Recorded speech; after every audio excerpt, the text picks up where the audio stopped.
Hello friends, कैसे हैं आप सभी। आई विश आप सभी बहुत ही अच्छे होंगे और बहुत ही अच्छे तरीके से अपनी स्टडीज कर रहे होंगे। फ्रेंड्स, आज हम हमारे डायरेक्ट टेक्स्ट के अंदर जो टॉपिक स्टार्ट कर रहे हैं, टॉपिक है हमारा गार जनरल एंटी अवॉइडेंस क्या है रूल। ओके, तो आइए सबसे पहले गार का हम देखते हैं कि एग्जाम पॉइंट ऑफ व्यू से कितना इंपॉर्टेंट है। तो आपको बता दूं, गार हमारे मई 19 अटेम्प्ट में, चाहे ओल्ड सिलेबस हो चाहे कौन सा हो, न्यू सिलेबस हो, ओके। उसके बाद में हमारे कौन से अटेम्प्ट में, नवंबर 19 अटेम्प्ट में, चाहे ओल्ड सिलेबस हो चाहे कौन सा सिलेबस हो, न्यू सिलेबस हो। फिर उसके बाद में 2020 जो अटेम्प्ट हुआ था उसके अंदर, मतलब हर अटेम्प्ट के अंदर गार को लेके क्या आ रहे हैं, क्वेश्चन आ रहे हैं। तो एग्जाम के पॉइंट ऑफ व्यू से गार टॉपिक हमारे लिए क्या हो चुका है, इंपॉर्टेंट हो चुका है, जो लगभग हर अटेम्प्ट में इसको लेके क्या दिया जा रहा है, क्वेश्चन दिया जा रहा है। ओके, और इसका क्वेश्चन हम मान के चलेंगे कि एग्जाम में 4 से लेकर 5 मार्क्स का ये क्या रहेगा, टॉपिक रहेगा। तो एक सिंगल लेक्चर है जो हमारे एग्जाम में हमें 4 to 5 मार्क्स क्या कर सकेगा, दिला सकेगा। एग्जाम के पॉइंट ऑफ व्यू से गार टॉपिक बहुत ज्यादा सिंपल है। इसमें हम कह सकेंगे कि इन टॉपिक में से ही क्या आने वाले हैं, क्वेश्चंस आने वाले हैं। तो आइए स्टार्ट करते हैं हमारा टॉपिक गार। ओके, तो गार हम स्टार्ट कर रहे हैं। गार है हमारा जनरल एंटी अवॉइडेंस क्या है, रूल है। जी हाँ, कौन सा है, जनरल एंटी अवॉइडेंस रूल है। स्पेसिफिक एंटी अवॉइडेंस रूल नहीं है ये कौन सा है, जनरल है। हमारे लॉ ने कुछ स्पेसिफिक एंटी अवॉइडेंस प्रोविजन भी बनाए हैं जिससे जो टैक्स का अवॉइडेंस होता है उसको प्रिवेंट किया जा सके। जैसे एग्जांपल 40A सबसेक्शन क्या बनाया गया, 2 बनाया गया, ताकि आप जो एक्सेसिव एक्सपेंडिचर कर रहे हैं, अनरीजनेबल एक्सपेंडिचर कर रहे हैं, बिजनेस की नीड से क्या कर रहे हैं, ज्यादा कर रहे हैं, लेजिटिमेट नीड ऑफ बिजनेस से ज्यादा कर रहे हैं, तो वो जितना भी क्या होगा, एक्सेस होगा, जितना भी अनरीजनेबल होगा उसे डिसअलाउ कर दिया जाएगा। ओके, तो ये इसलिए बनाया गया ताकि हम क्या ना करें, टैक्स अवॉइडेंस ना कर सके। इसके लिए स्पेसिफिक क्या बनाया गया, प्रोविजन बनाया गया। उसके बाद में अगर आप इंटरनेशनल ट्रांजैक्शन कर रहे हैं एसोसिएटेड एंटरप्राइज के साथ में, या फिर स्पेसिफाइड डोमेस्टिक ट्रांजैक्शन के स्पेसिफाइड डोमेस्टिक क्या है, ट्रांजैक्शन कर रहे हैं, और वो ट्रांजैक्शन अगर आप आर्म्स लेंथ प्राइस पे नहीं कर रहे हैं, तो उसके लिए भी स्पेसिफिक एंटी अवॉइडेंस क्या बनाए गए हैं, प्रोविजन बनाए गए हैं, जिसे हमने ट्रांसफर प्राइसिंग के अंदर क्या करा है, कवर किया है। ओके, हमने प्लिंजा person located in notified jurisdictional area, इस तरह के प्रोविजन हमने क्या करे, कवर करे। पीजीबीपी में अगर आप बिना टीडीएस काटे अगर पेमेंट करते हैं तो वो क्या हो जाएगा, डिसअलाउ कर दिया जाता है। अगेन ये भी प्रोविजन कौन सा, स्पेसिफिक प्रोविजन है। क्यों बनाया गया, टू प्रिवेंट क्या है, टैक्स अवॉइडेंस, ताकि हम ऐसा ना करें कि फेक खर्चे दिखा दें, ओके, और उसकी डिडक्शन ले लें, टैक्स बेनिफिट ले लें। तो उसके लिए लॉ ने कहा आप टीडीएस काट के क्या करें, पेमेंट करें, सामने वाला जो पेई है उसका क्या करें, पैन आप लें, और उस पैन से टीडीएस क्या करें, डिपॉजिट करें। इससे टैक्स का क्या ना होगा, अवॉइडेंस ना होगा। तो ये एक स्पेसिफिक क्या बनाया गया है, प्रोविजन बनाया गया है। क्यों बनाया गया, ताकि टैक्स अवॉइडेंस को प्रिवेंट किया जा सके। इस तरह के और भी प्रोविजन अलग अलग जगह पे लॉ में बनाए गए हैं, टेलर मेड है, बनाए गए हैं, स्पेसिफिकली क्या करे हैं, बनाए गए हैं। और रीजन बीइंग यही है, क्या हो सके, उससे टैक्स का अवॉइडेंस रुक सके। लेकिन ऐसा नहीं है कि सभी टैक्स अवॉइडेंस के लिए क्या बन गए हो, स्पेसिफिक रूल बन गए हो। सभी स्पेसिफिक सभी टैक्स अवॉइडेंस के लिए स्पेसिफिक रूल नहीं बने हैं। तो जहां पर स्पेसिफिक एंटी अवॉइडेंस रूल नहीं है हमारे पास में, हम वहां पर आज जनरल एंटी अवॉइडेंस रूल क्या करने वाले हैं, एप्लीकेबल करने वाले हैं। और उन्हें एप्लीकेबल करके हम टैक्स अवॉइडेंस को क्या करने वाले हैं, प्रिवेंट करने वाले हैं। ओके, तो लेट स्टार्ट विथ टॉपिक हमारा कौन सा है, गार जनरल एंटी अवॉइडेंस। ध्यान दीजिएगा, एंटी अवॉइडेंस रूल है ये। ओके, सबसे पहले बात ध्यान से सुनिए, GAAR provision do not deal with, GAAR provision do not deal with cases of tax evasion. अगर टैक्स इवेजन का केस है तो वहां गार नहीं लगेगा। What is tax evasion? Tax evasion क्या है? टैक्स इवेजन है फ्रॉड। टैक्स इवेजन है डिपार्टमेंट के साथ में सप्रेशन ऑफ फैक्ट करना, मतलब सेल्स को क्या कर देना, कम कर देना। मिस रिप्रेजेंटेशन ऑफ क्या करना, फैक्ट करना। इलीगल क्या करना, काम करना, वो होता है टैक्स इवेजन। और उसके लिए हमारे लॉ ने पेनल्टी एंड प्रोसिक्यूशन में क्या करे हैं, प्रोविजन बनाए हैं। तो tax evasion is illegal. Tax evasion कैसे किया जाता है? Bye means of fraud, bye means of suppression of fact, bye means of क्या है, मिस रिप्रेजेंटेशन ऑफ फैक्ट है। तो जहां टैक्स इवेजन है वहां हमारे पास में पेनल्टी, प्रोसिक्यूशन में प्रोविजन है। इसलिए गार provision do not deal with cases of क्या है, टैक्स इवेजन। तो ये लीजिए, आप सभी की स्क्रीन पे ध्यान से देख लीजिए, इंट्रोडक्शन में लिखा है GAAR provision do not deal with cases of कौन सा है, tax evasion. Now listen, even GAAR provision do not deal with cases of क्या है, टैक्स प्लानिंग। अगर आप टैक्स प्लानिंग कर रहे हैं, ओके, विच इज क्या है, अलाउड बाई क्या है, लॉ। लॉ ने अलाउ किया है, आपको फिजिकल बेनिफिट दिया है, इंसेंटिव दिया है, लाइक एटीसी की डिडक्शन दी है, आपको एटीडी में डिडक्शन दी है, आप स्पेशल इकोनॉमिक जोन में क्या लगाएं, यूनिट लगाएं। तो फर्स्ट 5 इयर्स जो कॉन्जिक्यूटिव 5 इयर्स होंगे, आपको अपने एक्सपोर्ट प्रॉफिट की 100% क्या मिलने वाली, डिडक्शन मिलने वाली है। ये स्पेसिफिकली प्रोवाइडेड बाय क्या है, लॉ है। Okay, on compliance of certain conditions होगी, उन कंडीशंस को कंप्लाई करें और वो फिजिकल इंसेंटिव आप क्या कर लें, अवेल कर लें। इट इज इंटेंडेड बाय क्या है, law. It is intended by law है, लॉ खुद आपको देना चाहता है, आप उसकी कंप्लायंस करके उसका बेनिफिट लें। That's called tax planning. तो गार वहां पर भी क्या नहीं होगा, एप्लीकेबल नहीं होगा। तो गार ना तो टैक्स इवेजन पे क्या होगा, एप्लीकेबल होगा, क्योंकि वो तो इलीगल है, बाय मींस ऑफ फ्रॉड है, सप्रेशन ऑफ फैक्ट है, विलफुल मिस स्टेटमेंट करके करा है। और ना ही टैक्स प्लानिंग पे क्या होगा, एप्लीकेबल होगा, क्योंकि वो तो स्पेसिफिकली क्या करा गया है, अलाउ किया गया है। वो स्पेसिफिकली क्या किया गया है, अलाउ किया गया है। जैसे सेल्फ ऑक्यूपाइड प्रॉपर्टी है तो वहां पे क्या होगी, इंटरेस्ट की डिडक्शन आपको मिल जाएगी, इससे आपका क्या आ सकेगा, लॉस आ सकेगा, वो लॉस आप इनकम से सेट ऑफ कर सकेंगे। ये आपकी टैक्स प्लानिंग है जो आप कर सकते हैं, जो आप क्या कर सकते हैं। ओके, तो वो टैक्स प्लानिंग है, वहां पर भी गार प्रोविजन क्या नहीं होगा, एप्लीकेबल नहीं होगा।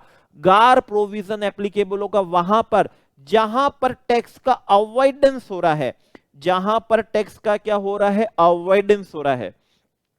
ओके, टैक्स अवॉइडेंस का मतलब है कोई भी इलीगल काम नहीं किया है, कोई भी ऐसा काम नहीं किया है जो फॉरबिडन बाय क्या हो, लॉ हो, लॉ रोकता हो, स्पेसिफिकली रोकता हो, ऐसा काम नहीं किया है। जो इलीगल है वो भी नहीं किया है, फ्रॉड नहीं किया है, सप्रेशन ऑफ फैक्ट नहीं करा है, wilful misstatement, misrepresentation of fact भी नहीं किया है। ओके, लेकिन within the framework of law, legal framework में रहते हुए आपने वो बेनिफिट क्या करा है, अवेल करा है, जो नॉट इंटेंडेड बाय लॉ है।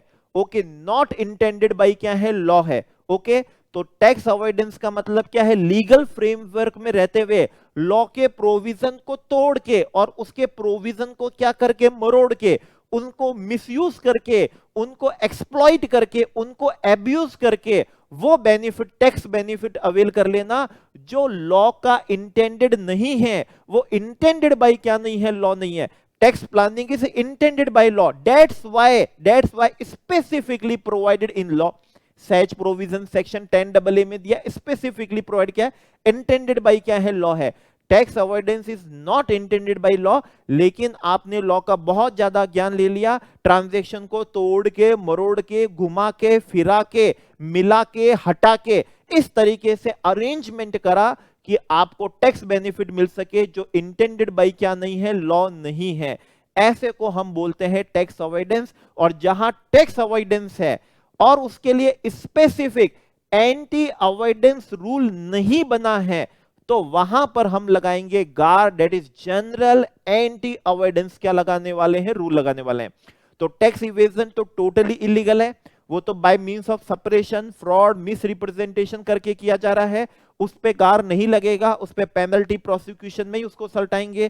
टैक्स प्लानिंग स्पेसिफिकली क्या कर रखी है, अलाउ कर रखी है। अब बचता है टैक्स अवॉइडेंस, जहां लॉ के प्रोविजन को तोड़ा मरोड़ा, ट्रांजैक्शन को घुमाया फिराया, किसी को मिलाया, किसी को ट्रांजैक्शन से हटाया और इस तरीके से करा ताकि वो टैक्स बेनिफिट मिल सके जो लॉ का इंटेंडेड नहीं है, वहां हम गार लगाएंगे।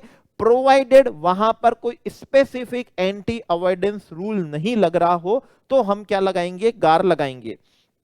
तो हम क्या लगाने वाले हैं, गार लगाने वाले हैं। अब नाउ लिसन, जो प्रोविजन ऑफ हमारे स्पेसिफिक एंटी अवॉइडेंस रूल है, दैट इज कॉल्ड सार जो है, एंड गार, ये दोनों को एग्जिट कर सकते हैं, दोनों लग सकते हैं। अगर स्पेसिफिक एंटी अवॉइडेंस रूल से सिर्फ वो लगाने से टैक्स अवॉइडेंस खत्म नहीं हो रहा है, टैक्स अवॉइडेंस खत्म नहीं हो रहा है, तो फिर उस केस में हम क्या लगाएंगे, गार लगाएंगे। लेकिन अगर सार लगाने से टैक्स अवॉइडेंस नहीं होता है, अगर सार लगाने से टैक्स अवॉइडेंस नहीं होता है, तो फिर क्या नहीं लगाएंगे, गार नहीं लगाएंगे।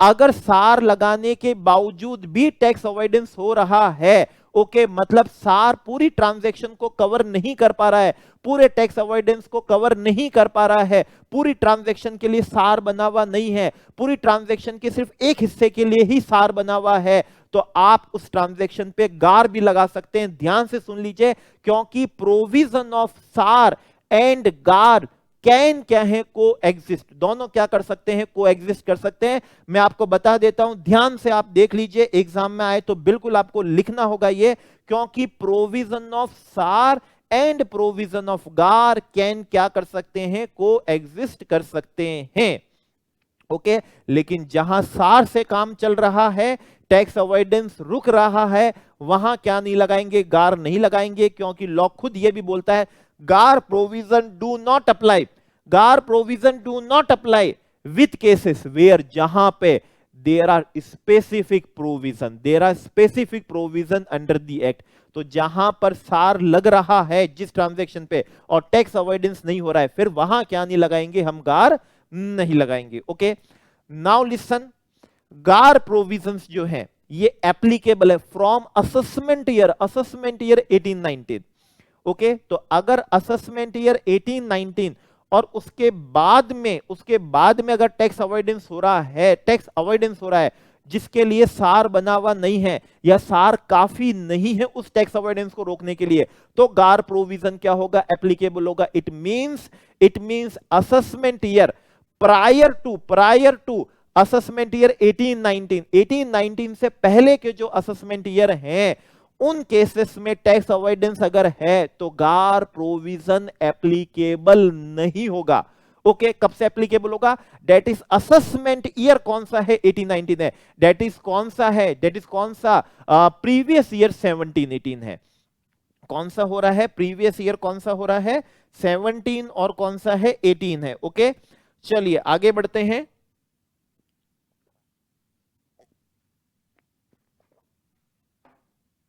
तो ये देखिए और ध्यान कर लीजिए क्या है, GAAR provisions are applicable from assessment year 1819 and onwards, that is कौन सा हो गया, प्रीवियस ईयर कौन सा है, 1718 है, प्रीवियस ईयर कौन सा है, 1718 है, दैट्स व्हाई असेसमेंट ईयर कौन सा है, 1819 है, असेसमेंट ईयर 1819 है। अब एक बात बहुत ज्यादा ध्यान से समझ लीजिए, एग्जाम में आने के बिल्कुल चांसेस है, आ जाए तो एज इट इज क्या कर देना, उठा के लिख देना वर्डिंग्स। और ध्यान से सुन लीजिए वर्डिंग्स कौन से काम ले रहा हूं, वर्डिंग्स काम ले रहा हूं,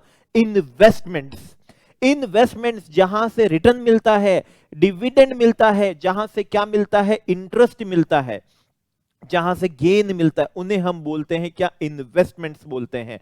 तो investment which were acquired prior to 1st of April 2017, मतलब प्रीवियस ईयर 1718 से पहले जो इन्वेस्टमेंट आपने कर दिए हैं, जो इन्वेस्टमेंट आपने एक्वायर कर लिए हैं, जो इन्वेस्टमेंट आपने मेड कर दिए हैं, कब, prior to 1st of April 2017। ध्यान से सुन लेना, बात ले रहा हूं किसकी, इन्वेस्टमेंट्स की, किसकी, इन्वेस्टमेंट्स की। तो उन पे ग्रैंडफादरिंग लगेगा, उस पे ग्रैंडफादरिंग लगेगा, मतलब हमारे दादाजी, और दादाजी का मतलब है उन ट्रांजैक्शंस पे गार अगर वो इन्वेस्टमेंट आज डिस्पोज कर रहे हैं, आज कर रहे हैं, जो एक्वायर्ड करे थे, जो मेड करे थे प्रायर टू 1 अप्रैल 2000, कौन सा है? 17 है। ओके, मान लीजिए आपने प्रीवियस ईयर 16-17 में करा था, प्रीवियस ईयर 16-17 में करा था, उस इन्वेस्टमेंट को आपने डिस्पोज कर दिया है previous year 18-19, that is called assessment year 1920। Law बोल रहा है ऐसे इन्वेस्टमेंट जो मेड है, एक्वायर है बिफोर 1 अप्रैल 2017, ओके, तो उन पे ग्रैंडफादरिंग रूल लगेगा और उन इन्वेस्टमेंट पे गार प्रोविजन एप्लीकेबल नहीं होगा, इवन अगर उससे टैक्स अवॉइडेंस भी हो रहा है तो भी नहीं लगेगा। तो ध्यान से सुन लीजिए, लेकिन ये प्रोविजन सिर्फ और सिर्फ किसके लिए है? ये इन्वेस्टमेंट के लिए है। अगर कोई ट्रांजैक्शन अदर देन इन्वेस्टमेंट है, जैसे मान लीजिए लीज ट्रांजैक्शन है, लीज ट्रांजैक्शन है, ओके, कौन सा है? लीज ट्रांजैक्शन है।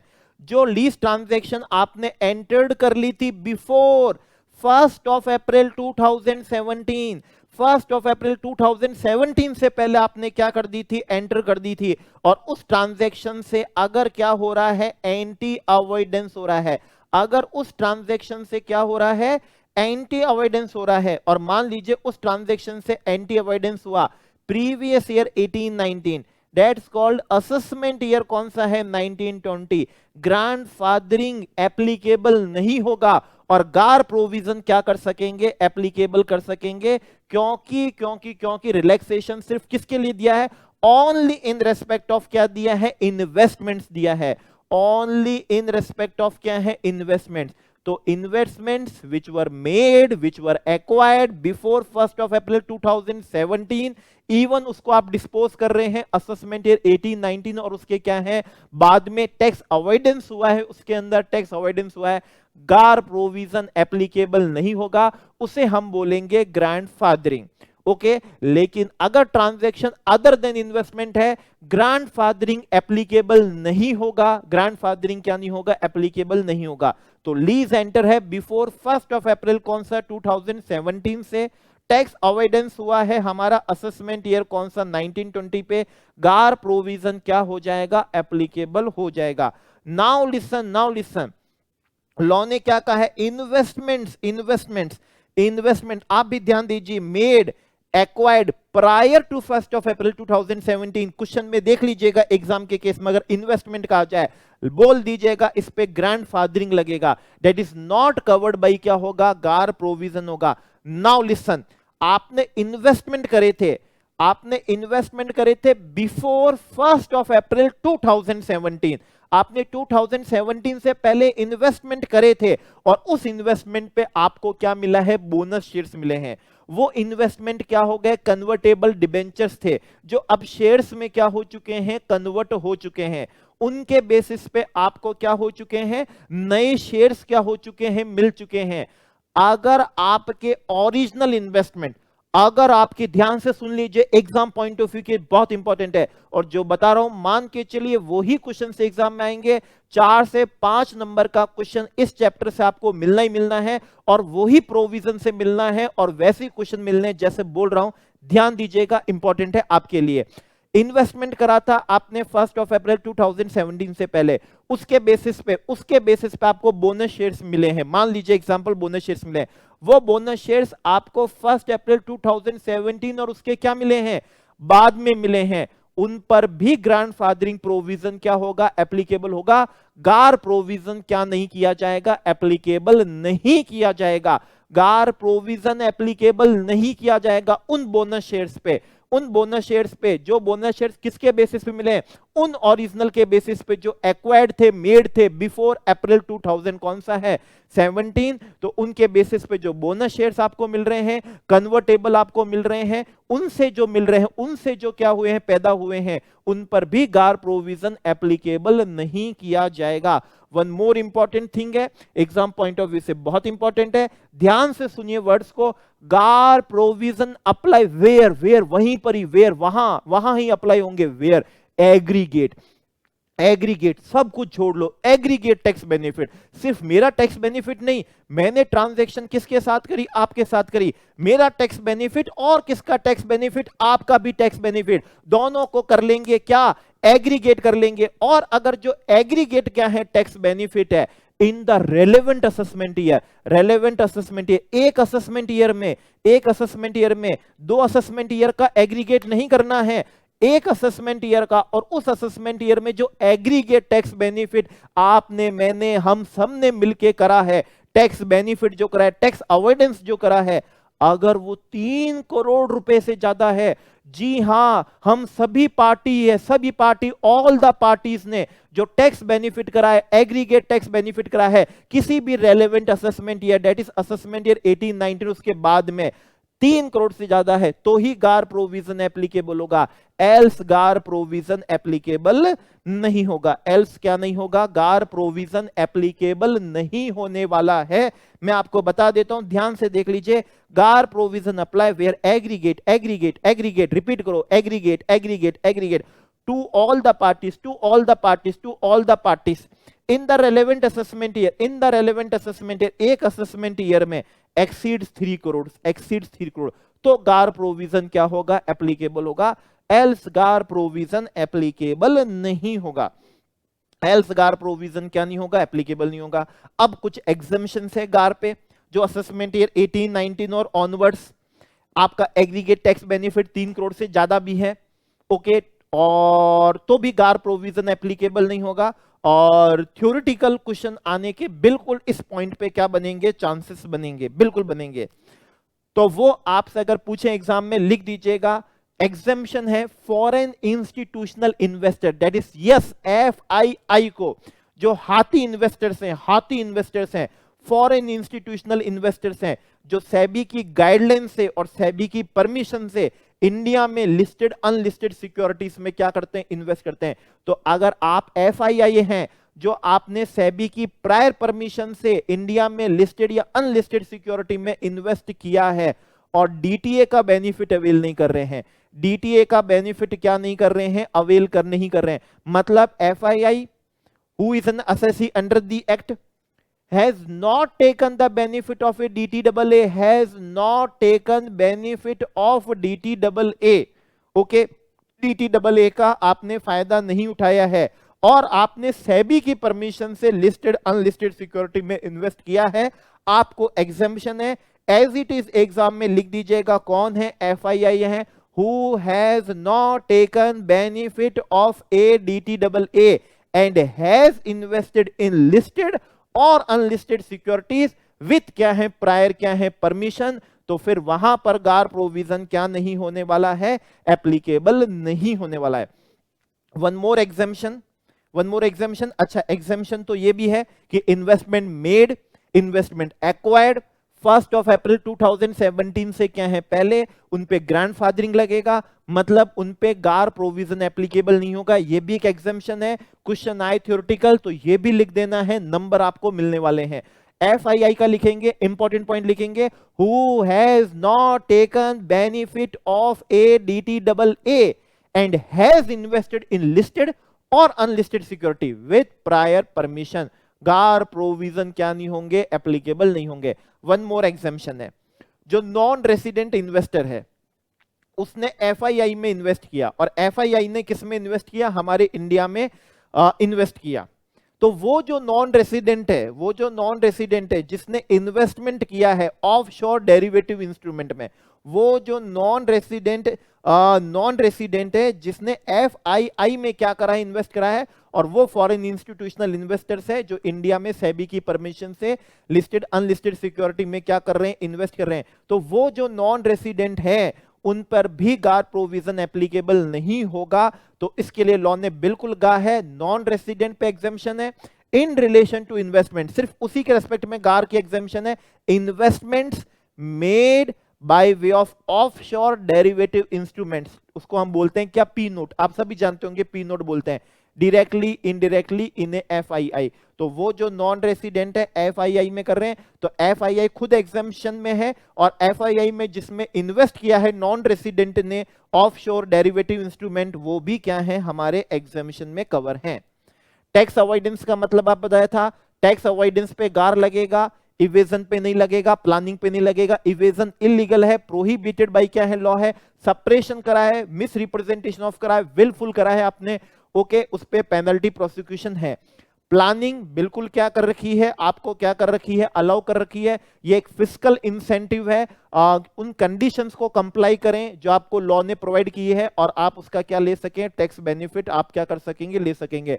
लेकिन टैक्स अवॉइडेंस है लॉ को तोड़ना, लॉ को मरोड़ना, जो इलीगल नहीं भी है, ओके, जो क्या नहीं है, इलीगल नहीं है, फॉरबिडन बाय लॉ नहीं है, लॉ ने उसको रोका भी नहीं है, लेकिन वो इंटेंडेड बाय क्या नहीं है, लॉ नहीं है। मतलब लॉ की जो मूल भावना है वो मूल भावना के क्या है, अपोजिट, विपरीत है। मूल भावना नहीं है वो टैक्स बेनिफिट देने की, आपने वो अनइंटेंडेड क्या लिया है, टैक्स बेनिफिट लिया है। हालांकि कोई ट्रांजैक्शन में इलीगल काम नहीं करा, ऐसा कुछ काम नहीं करा जो प्रोहिबिटेड बाय क्या हो, लॉ हो, फॉरबिडन बाय लॉ हो, कोई भी सेपरेशन, मिस रिप्रेजेंटेशन, फ्रॉड नहीं करा, फिर भी अनइंटेंडेड टैक्स बेनिफिट लिया है, वो है टैक्स अवॉइडेंस। और फिर उसके लिए अगर सार नहीं है तो हम क्या लगाएंगे, गार लगाएंगे। और सार लगने से भी बात ना बने तो सार और गार कैन क्या है, को एग्जिस्ट कर सकते हैं, दोनों ही क्या कर सकते हैं, को एग्जिस्ट कर सकते हैं। ओके, तो चलिए अब हम क्या बढ़ते हैं, आगे बढ़ते हैं इसके अंदर। यस, ओके, तो आइए अब हम आगे बढ़ते हैं। देखिए, गार प्रोविजन एप्लीकेबल करने के लिए, गार प्रोविजन को एप्लीकेबल करने के लिए पहले उस ट्रांजैक्शन को, उस अरेंजमेंट को हमें कमिश्नर से इम्परमिसेबल अवॉइडेंस अरेंजमेंट डिक्लेयर करवाना पड़ेगा, जो अभी हम आगे देखेंगे कि उसका क्या प्रोसीजर है, कैसे असेसिंग ऑफिसर ट्रांजैक्शन अरेंजमेंट को इम्परमिसेबल अवॉइडेंस अरेंजमेंट डिक्लेयर करवाता है। वो होने के बाद ही गार प्रोविजन क्या होंगे, एप्लीकेबल किए जाएंगे। अच्छा, गार तभी एप्लीकेबल होगा जब टैक्स अवॉइडेंस होगा। Okay, tax benefit transaction aggregate in an assessment year 3 crore से ज्यादा होगा, साथ में उस ट्रांजैक्शन को आप इम्परमिसेबल अवॉइडेंस अरेंजमेंट करवाएंगे, तब जाके आप पे गार लगेगा। गार मतलब हमारे लॉ का चैप्टर नंबर कौन सा है, 10A। चैप्टर कौन सा है, 10A क्या होगा, तब ही क्या होगा, एप्लीकेबल होगा। असेसमेंट ईयर 18-19 और ऑनवर्ड्स क्या होगा, एप्लीकेबल होगा। अगर गार प्रोविजन पूरी ट्रांजैक्शन, पूरे अरेंजमेंट पे नहीं, अगर उसके एक हिस्से पे भी लगाना हो तो उस पे एक हिस्से पे भी, that is called step in, पे क्या लगाया जा सकेगा, गार प्रोविजन लगाया जा सकेगा। तो यहां पर आप देख सकेंगे कि टैक्स अवॉइडेंस है, 3 करोड़ से ज्यादा टैक्स बेनिफिट है और उस ट्रांजैक्शन को इम्परमिसेबल अवॉइडेंस अरेंजमेंट कराया है, तो ही चैप्टर 10A गार प्रोविजन लगेगा।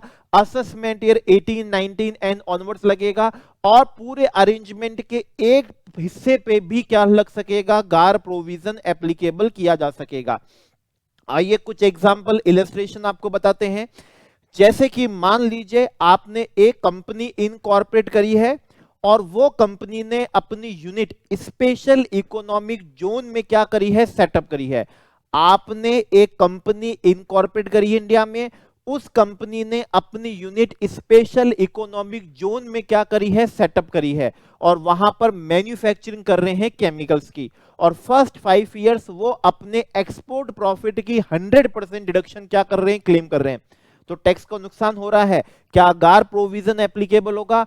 आंसर इज नो, गार प्रोविजन एप्लीकेबल नहीं होगा। ये केस कौन सा है, टैक्स प्लानिंग का है। यहां पर आपने जो एडवांटेज लिया है, फिस्कल इंसेंटिव लिया है, वो आपने कंडीशंस कंप्लाई करके लिया है जो लेजिस्लेशन ने दी है, दैट इज क्या है, इन अकॉर्डेंस ऑफ लॉ है, इंटेंडेड बाय क्या है, लॉ है।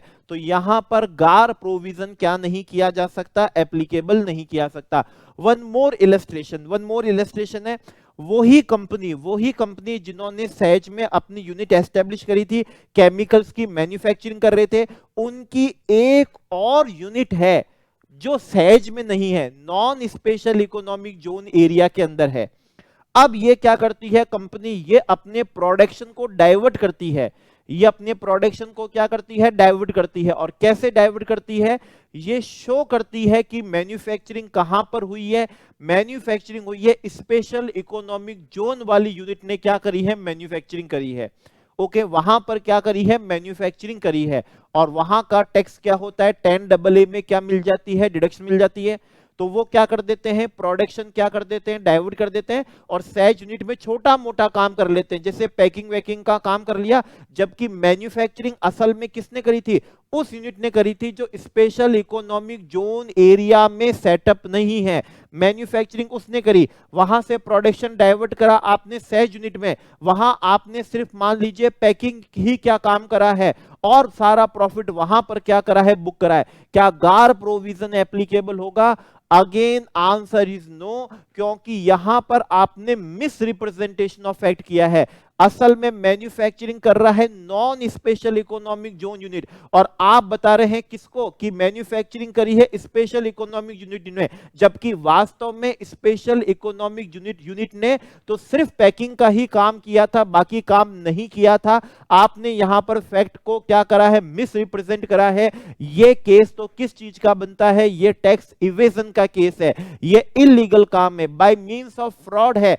सही फैक्ट को छुपा लिया, गलत फैक्ट को क्या कर दिया, बता दिया, ये टैक्स इवेजन है। टैक्स इवेजन के केस में गार प्रोविजन एप्लीकेबल नहीं होता है। ये केस टैक्स अवॉइडेंस का नहीं है, क्योंकि टैक्स अवॉइडेंस कभी भी क्या नहीं है, इलीगल काम नहीं है, वो लीगल फ्रेमवर्क में रहते हुए करा जाता है। लेकिन वो टैक्स बेनिफिट जो होता है वो इंटेंडेड बाय क्या नहीं होता है, लॉ नहीं होता है, उसे हम बोलते हैं कौन सा, टैक्स अवॉइडेंस। तो यहां गार provision will not be invoke, नहीं किए जाएंगे, यहां पर इन्वोक नहीं किए जाएंगे। ये केस कौन सा है, टैक्स इवेजन का है। असेसिंग ऑफिसर आपको 10AA में क्या नहीं देगा, डिडक्शन नहीं देगा।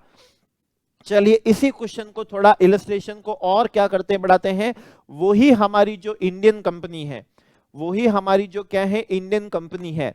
अब इन्होंने क्या करा, अब इन्होंने करा है कि जो non special economic zone unit ने जो मैन्युफैक्चरिंग करी है उस प्रोडक्ट को ट्रांसफर करते हैं।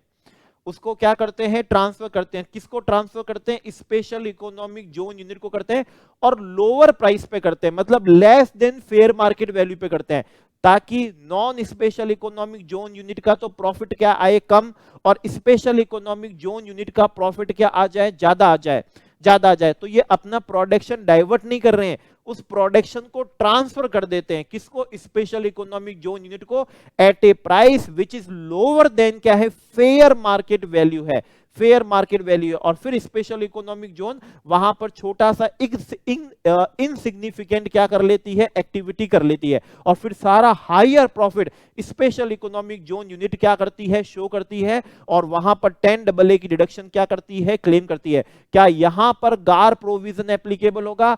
अगेन आंसर इज नो, गार प्रोविजन नहीं होगा, क्योंकि इसके लिए स्पेसिफिक प्रोविजन बना है कि जब भी non special economic zone unit है स्पेशल इकोनॉमिक जोन यूनिट को क्या करेगी, ट्रांसफर करेगी, तो वो मस्ट भी किस पे होना चाहिए, फेयर मार्केट वैल्यू पे होना चाहिए। इस पे एएलपी प्रोविजन, ट्रांसफर प्राइसिंग के प्रोविजन भी क्या हो सकेंगे, एप्लीकेबल हो सकेंगे।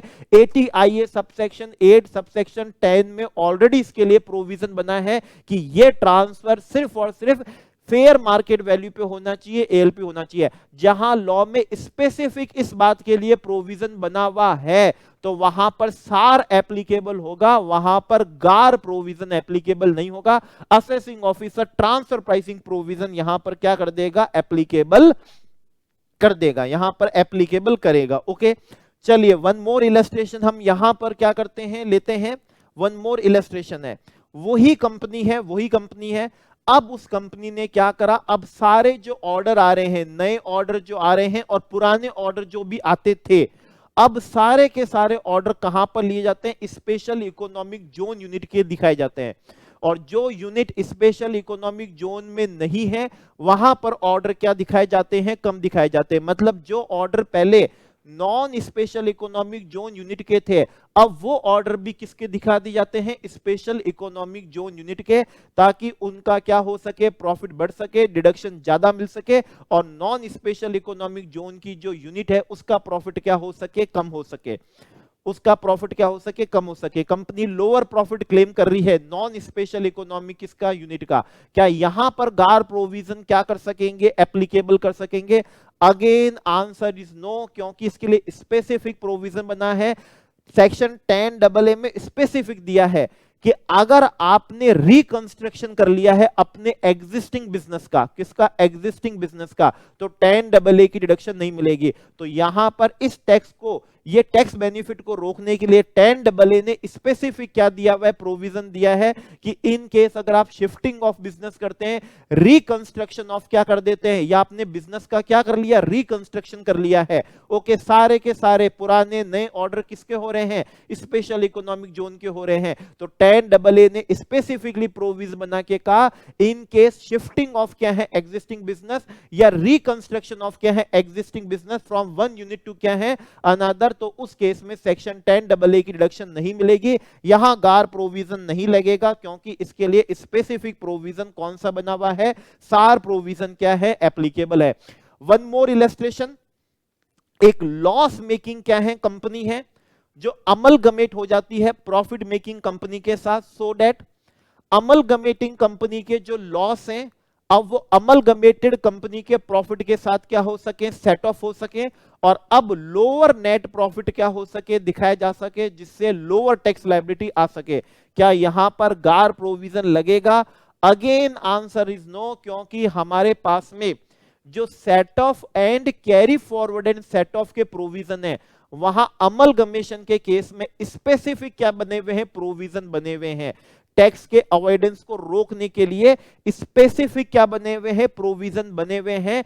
जहां स्पेसिफिक प्रोविजन बने हुए हैं टैक्स के अवॉइडेंस को रोकने के लिए, वहां पर सार प्रोविजन एप्लीकेबल होगा, वहां गार प्रोविजन क्या नहीं होगा, एप्लीकेबल नहीं होगा, वहां गार प्रोविजन एप्लीकेबल नहीं होगा।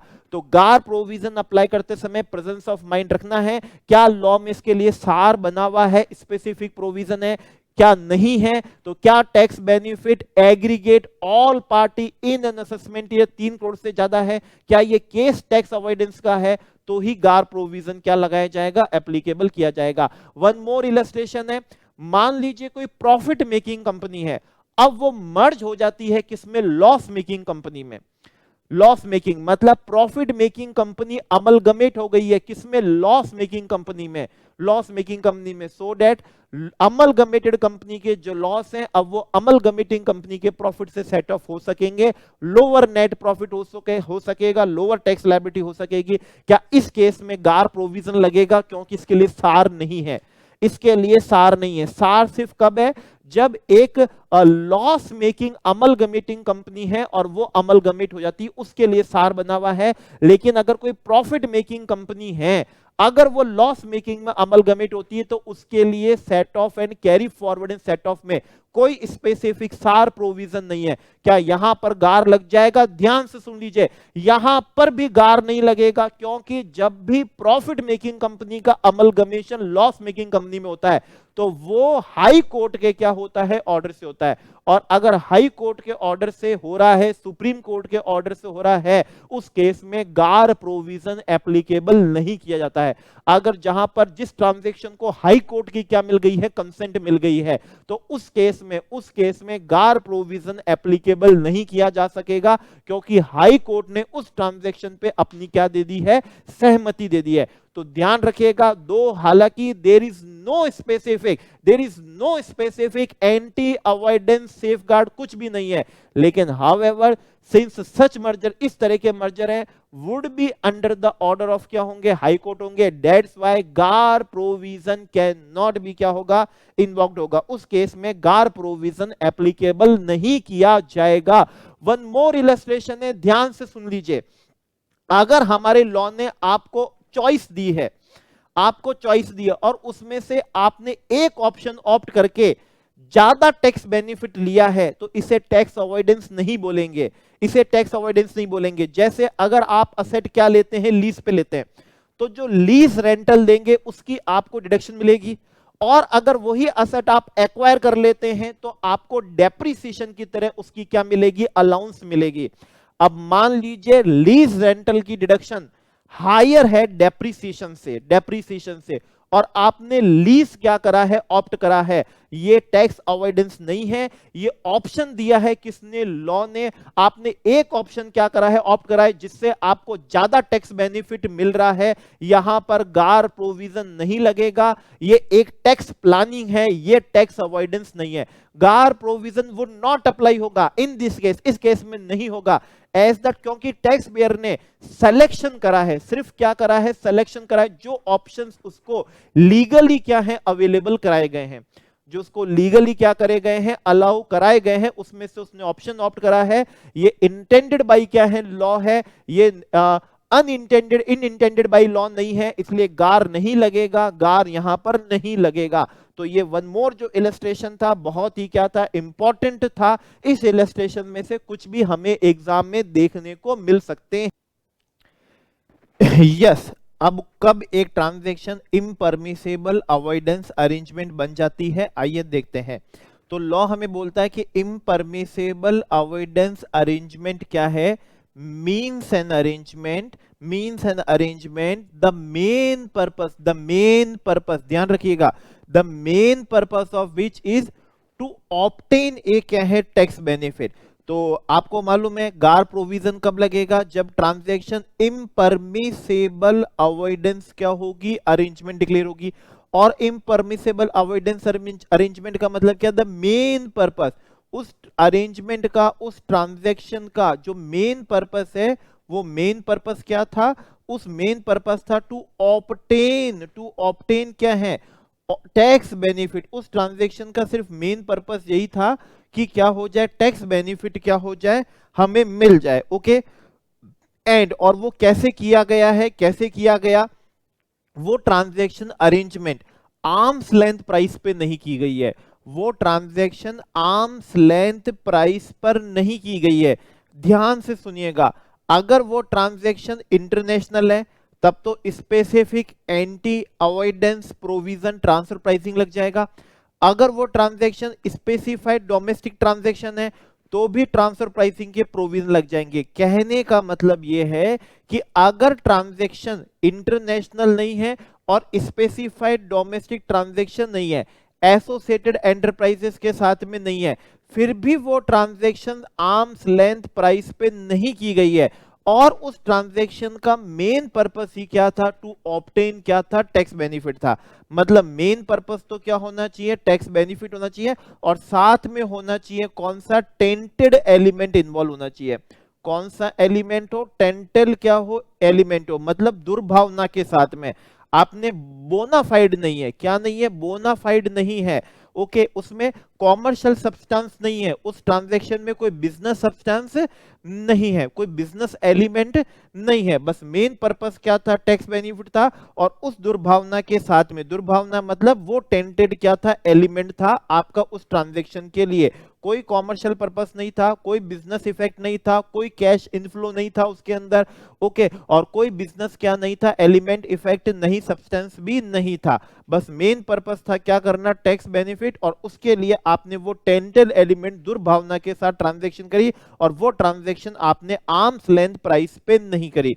आपने अनरिलेटेड पार्टी के साथ में भी वो ट्रांजैक्शन क्या नहीं करी है? आर्म्स लेंथ प्राइस पे नहीं करी है, टू ऑब्टेन क्या है? टैक्स बेनिफिट के लिए। या फिर टेंटेड एलिमेंट कौन सा हो? आपने लॉ के प्रोविजन को तोड़ा मरोड़ा, ओके मिसयूज करा, क्या करा? एब्यूज करा। मिसयूज करा या फिर क्या करा? आपने एब्यूज करा। या फिर तो आपने ट्रांजैक्शन किस प्राइस पे नहीं करी है? आर्म्स लेंथ प्राइस पे नहीं की गई है। ओके मेन ऑब्जेक्टिव आप क्या क्या था? टू ऑब्टेन क्या था? टैक्स बेनिफिट था। ओके ट्रांजैक्शन आपने लॉ के प्रोविजन को मिसयूज और एब्यूज करके, मिसयूज एब्यूज जैसे आपने DTAA के प्रोविजन का, DTAA के प्रोविजन का क्या करना चाहा? मिसयूज करना चाहा। क्या करना चाहा? मिसयूज करना चाहा। यहां पर एक बात ये भी बता देता हूं, गार प्रोविजन जो है वो ओवरराइडिंग है, नॉट विद स्टैंडिंग है। कौन सा है? ओवरराइडिंग है। तो इसका मतलब ये क्या होगा? इसका मतलब यह है कि DTAA के प्रोविजन को भी क्या कर जाएगा, ओवरराइड कर जाएगा। मतलब अगर आपने DTAA के प्रोविजन को तोड़ा मरोड़ा और इस तरीके से अरेंजमेंट करा जिसका मुख्य उद्देश्य सिर्फ और सिर्फ क्या था, टैक्स बेनिफिट अवेल ऑब्टेन करना था, कोई कॉमर्शियल सब्सटेंस नहीं, कोई बिजनेस सब्सटेंस नहीं, कोई बिजनेस क्या नहीं, एलिमेंट नहीं, बिजनेस की भावना से वो किया ही नहीं किया गया था, वो सिर्फ टैक्स बेनिफिट को अवेल करने की दुर्भावना के साथ ही वो अरेंजमेंट किया गया था, तो फिर उस केस में क्या होगा, गार एप्लीकेबल हो जाएगा। तो उस केस में क्या होगा, गार एप्लीकेबल होगा। या फिर वो ट्रांजैक्शन जो आपने करी है वो कॉम्प्लेक्स तरीके से करी है, मतलब आप उसको डायरेक्ट तौर पे सिंपलीफाइड तरीके से भी कर सकते थे, लेकिन उसी ट्रांजैक्शन को आपने इनडायरेक्टली और कॉम्प्लेक्स तरीके से करी है, मतलब बोनाफाइड पर्पस से नहीं करी है। कौन से पर्पस से नहीं करी है, आपने बोनाफाइड पर्पस से नहीं करी है। वो ट्रांजैक्शन सिंपलीफाइड वे में भी की जा सकती थी। सिंपलीफाइड का मतलब बिल्कुल सीधे तरीके से की जा सकती थी, लेकिन वो सीधा तरीका आपको मंजूर नहीं था, क्योंकि सीधे तरीके से आपको टैक्स बेनिफिट मिल नहीं रहा था। इसलिए आपने तरीका चुना कौन सा है, इनडायरेक्टली तरीका चुना, जो एक कौन सा था, कॉम्प्लेक्स क्या था, तरीका था। क्यों, इसलिए वो क्या ना क्यों नहीं था वो, क्योंकि वो बोनाफाइड नहीं था, क्योंकि वो टैक्स बेनिफिट को करने के लिए था। तो ट्रांजैक्शन आर्म्स लेंथ प्राइस पे नहीं गई, लॉ के प्रोविजन को क्या करा, मिसयूज करके, एब्यूज करके कर रहे हो। ट्रांजैक्शन में कॉमर्शियल सब्सटेंस नहीं है, क्या नहीं है, बिजनेस सब्सटेंस नहीं है, बिजनेस क्या नहीं है, एलिमेंट उसके अंदर नहीं है। या फिर वो ट्रांजैक्शन बोनाफाइड पर्पस से नहीं की गई है, सिंपलीफाइड वे में नहीं की गई है, डायरेक्टली तौर पे नहीं की गई है, कॉम्प्लेक्स तरीके से की गई है, या फिर वो ट्रांजैक्शन आपने इनडायरेक्टली तौर पे की गई है, तो फिर क्या हो जाएगा, गार प्रोविजन होगा। उस ट्रांजैक्शन को बोलेंगे ये इम्परमिसेबल अवॉइडेंस अरेंजमेंट है। हालांकि ये हमको कमिश्नर से तय करवाना पड़ेगा, कमिश्नर से, लेकिन कमिश्नर भी वो ट्रांजैक्शन को इम्परमिसेबल अवॉइडेंस अरेंजमेंट तभी तय करेगा जब कमिश्नर को भी लगेगा हाँ इस अरेंजमेंट का मुख्य उद्देश्य टैक्स बेनिफिट को अवेल करना था, ये ट्रांजैक्शन आर्म्स लेंथ प्राइस पे नहीं की गई है, इस अरेंजमेंट के अंदर लॉ के प्रोविजन को मिसयूज अब्यूज किया गया है, या फिर इस अरेंजमेंट के अंदर बिजनेस सब्सटेंस की कमी है, कॉमर्शियल सब्सटेंस की क्या है, कमी है, बिजनेस इफेक्ट की क्या है, कमी है, या फिर ये ट्रांजैक्शन सीधे तौर पे डायरेक्ट तौर पे की जा सकती थी, लेकिन इस ट्रांजैक्शन को टैक्स बेनिफिट अवेल करने के लिए कॉम्प्लेक्स बनाया गया है, बोनाफाइड पर्पस नहीं था, तब जाके वो ट्रांजैक्शन इम्परमिसेबल अवॉइडेंस अरेंजमेंट IAA क्या होगी, तैयार होगी। ओके, IAA क्या होगी, तैयार होगी, और तभी गार का प्रोविजन क्या होने वाला है, एप्लीकेबल होने वाला है। मतलब इम्परमिसेबल अवॉइडेंस अरेंजमेंट कब होगा, जब उस ट्रांजैक्शन का मेन पर्पस क्या है, ऑब्टेन क्या है, टैक्स बेनिफिट है, मेन पर्पस, प्राइमरी कंडीशन आप ये लिखेंगे, एग्जाम में आया इम्परमिसेबल अवॉइडेंस अरेंजमेंट कब क्या होगा, तय किया जाएगा, क्या कंडीशंस है, जिन कंडीशंस के होने पे इम्परमिसेबल अवॉइडेंस अरेंजमेंट होता है, आप लिखेंगे प्राइमरी कंडीशन सिर्फ एक है कि main purpose is to obtain tax benefit है, या और उसके साथ में होना चाहिए एक टेंटेल एलिमेंट, दुर्भावना। दुर्भावना क्या, वो ट्रांजैक्शन आर्म लेंथ बेसिस पे नहीं की गई है, या फिर उस ट्रांजैक्शन में लॉ के प्रोविजन को मिसयूज और एब्यूज करके किया गया है, या फिर उस ट्रांजैक्शन के अंदर business substance, commercial substance, business effect की क्या है, कमी है, या फिर वो ट्रांजैक्शन बोनाफाइड पर्पस से नहीं है, सिंपलीफाइड तौर पे नहीं है, कॉम्प्लेक्स तौर पे की गई है। अगर एक प्राइमरी, तो एक ही कंडीशन है, प्राइमरी तो कंडीशन कौन सी है, एक ही है, और टेंटेड में से, चार टेंटेड में से अगर कोई भी एलिमेंट होगा तो वो ट्रांजैक्शन क्या बन सकेगी, तो वो ट्रांजैक्शन बन सकेगी, अरेंजमेंट बन सकेगा इम्परमिसेबल अवॉइडेंस अरेंजमेंट।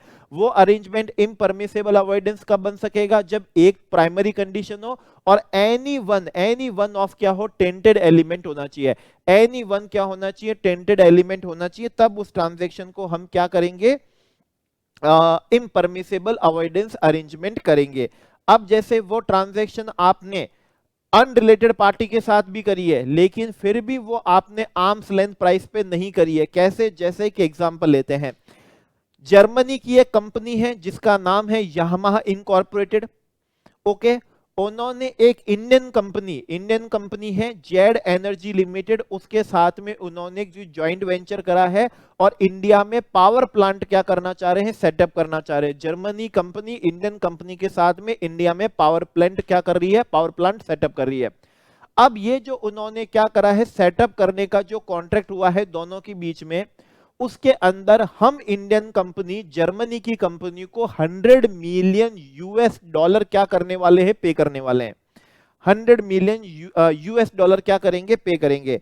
अब ये जो 100 मिलियन यूएस डॉलर है, ये कंपोजिट पेमेंट है, जिसमें 10 मिलियन तो किसके हैं, डिजाइन के हैं। वो जो पावर प्लांट लगेगा उसमें उसके डिजाइन के क्या है, 10 मिलियन है। जबकि वो 10 मिलियन इंडिया में क्या होते हैं, टैक्सेबल होते हैं, क्योंकि वो डिजाइन के रेस्पेक्ट में है जो इंडिया में टैक्सेबल होंगे सेक्शन 9 के बेसिस पे। 70 मिलियंस जो है वो ऐसे ऑफशोर सप्लाईज के रेस्पेक्ट में है जो इंडिया में टैक्सेबल नहीं होंगे, जो इंडिया में क्या नहीं होंगे, टैक्सेबल नहीं होने वाले हैं। ओके, और रिमेनिंग 20 मिलियन यूएस डॉलर है वो लोकल सप्लाईज के हैं, वो इंडिया में टैक्सेबल होते हैं। हमने यहां पर 100 मिलियन में जो ट्रांजैक्शन करी है, जिसमें 10 मिलियन कौन से हैं, डिजाइन के हैं, डिजाइन के हैं। अगर ये ट्रांजैक्शन आर्म्स लेंथ बेसिस पे फेयर मार्केट वैल्यू पे की जाती तो इस 100 मिलियन में 30 मिलियन डॉलर किसके होने चाहिए थे, डिजाइन के होने चाहिए थे। ओके, मतलब वो 10 मिलियन डॉलर जो टैक्सेबल हो रहे हैं वो 30 मिलियन डॉलर टैक्सेबल होने चाहिए थे।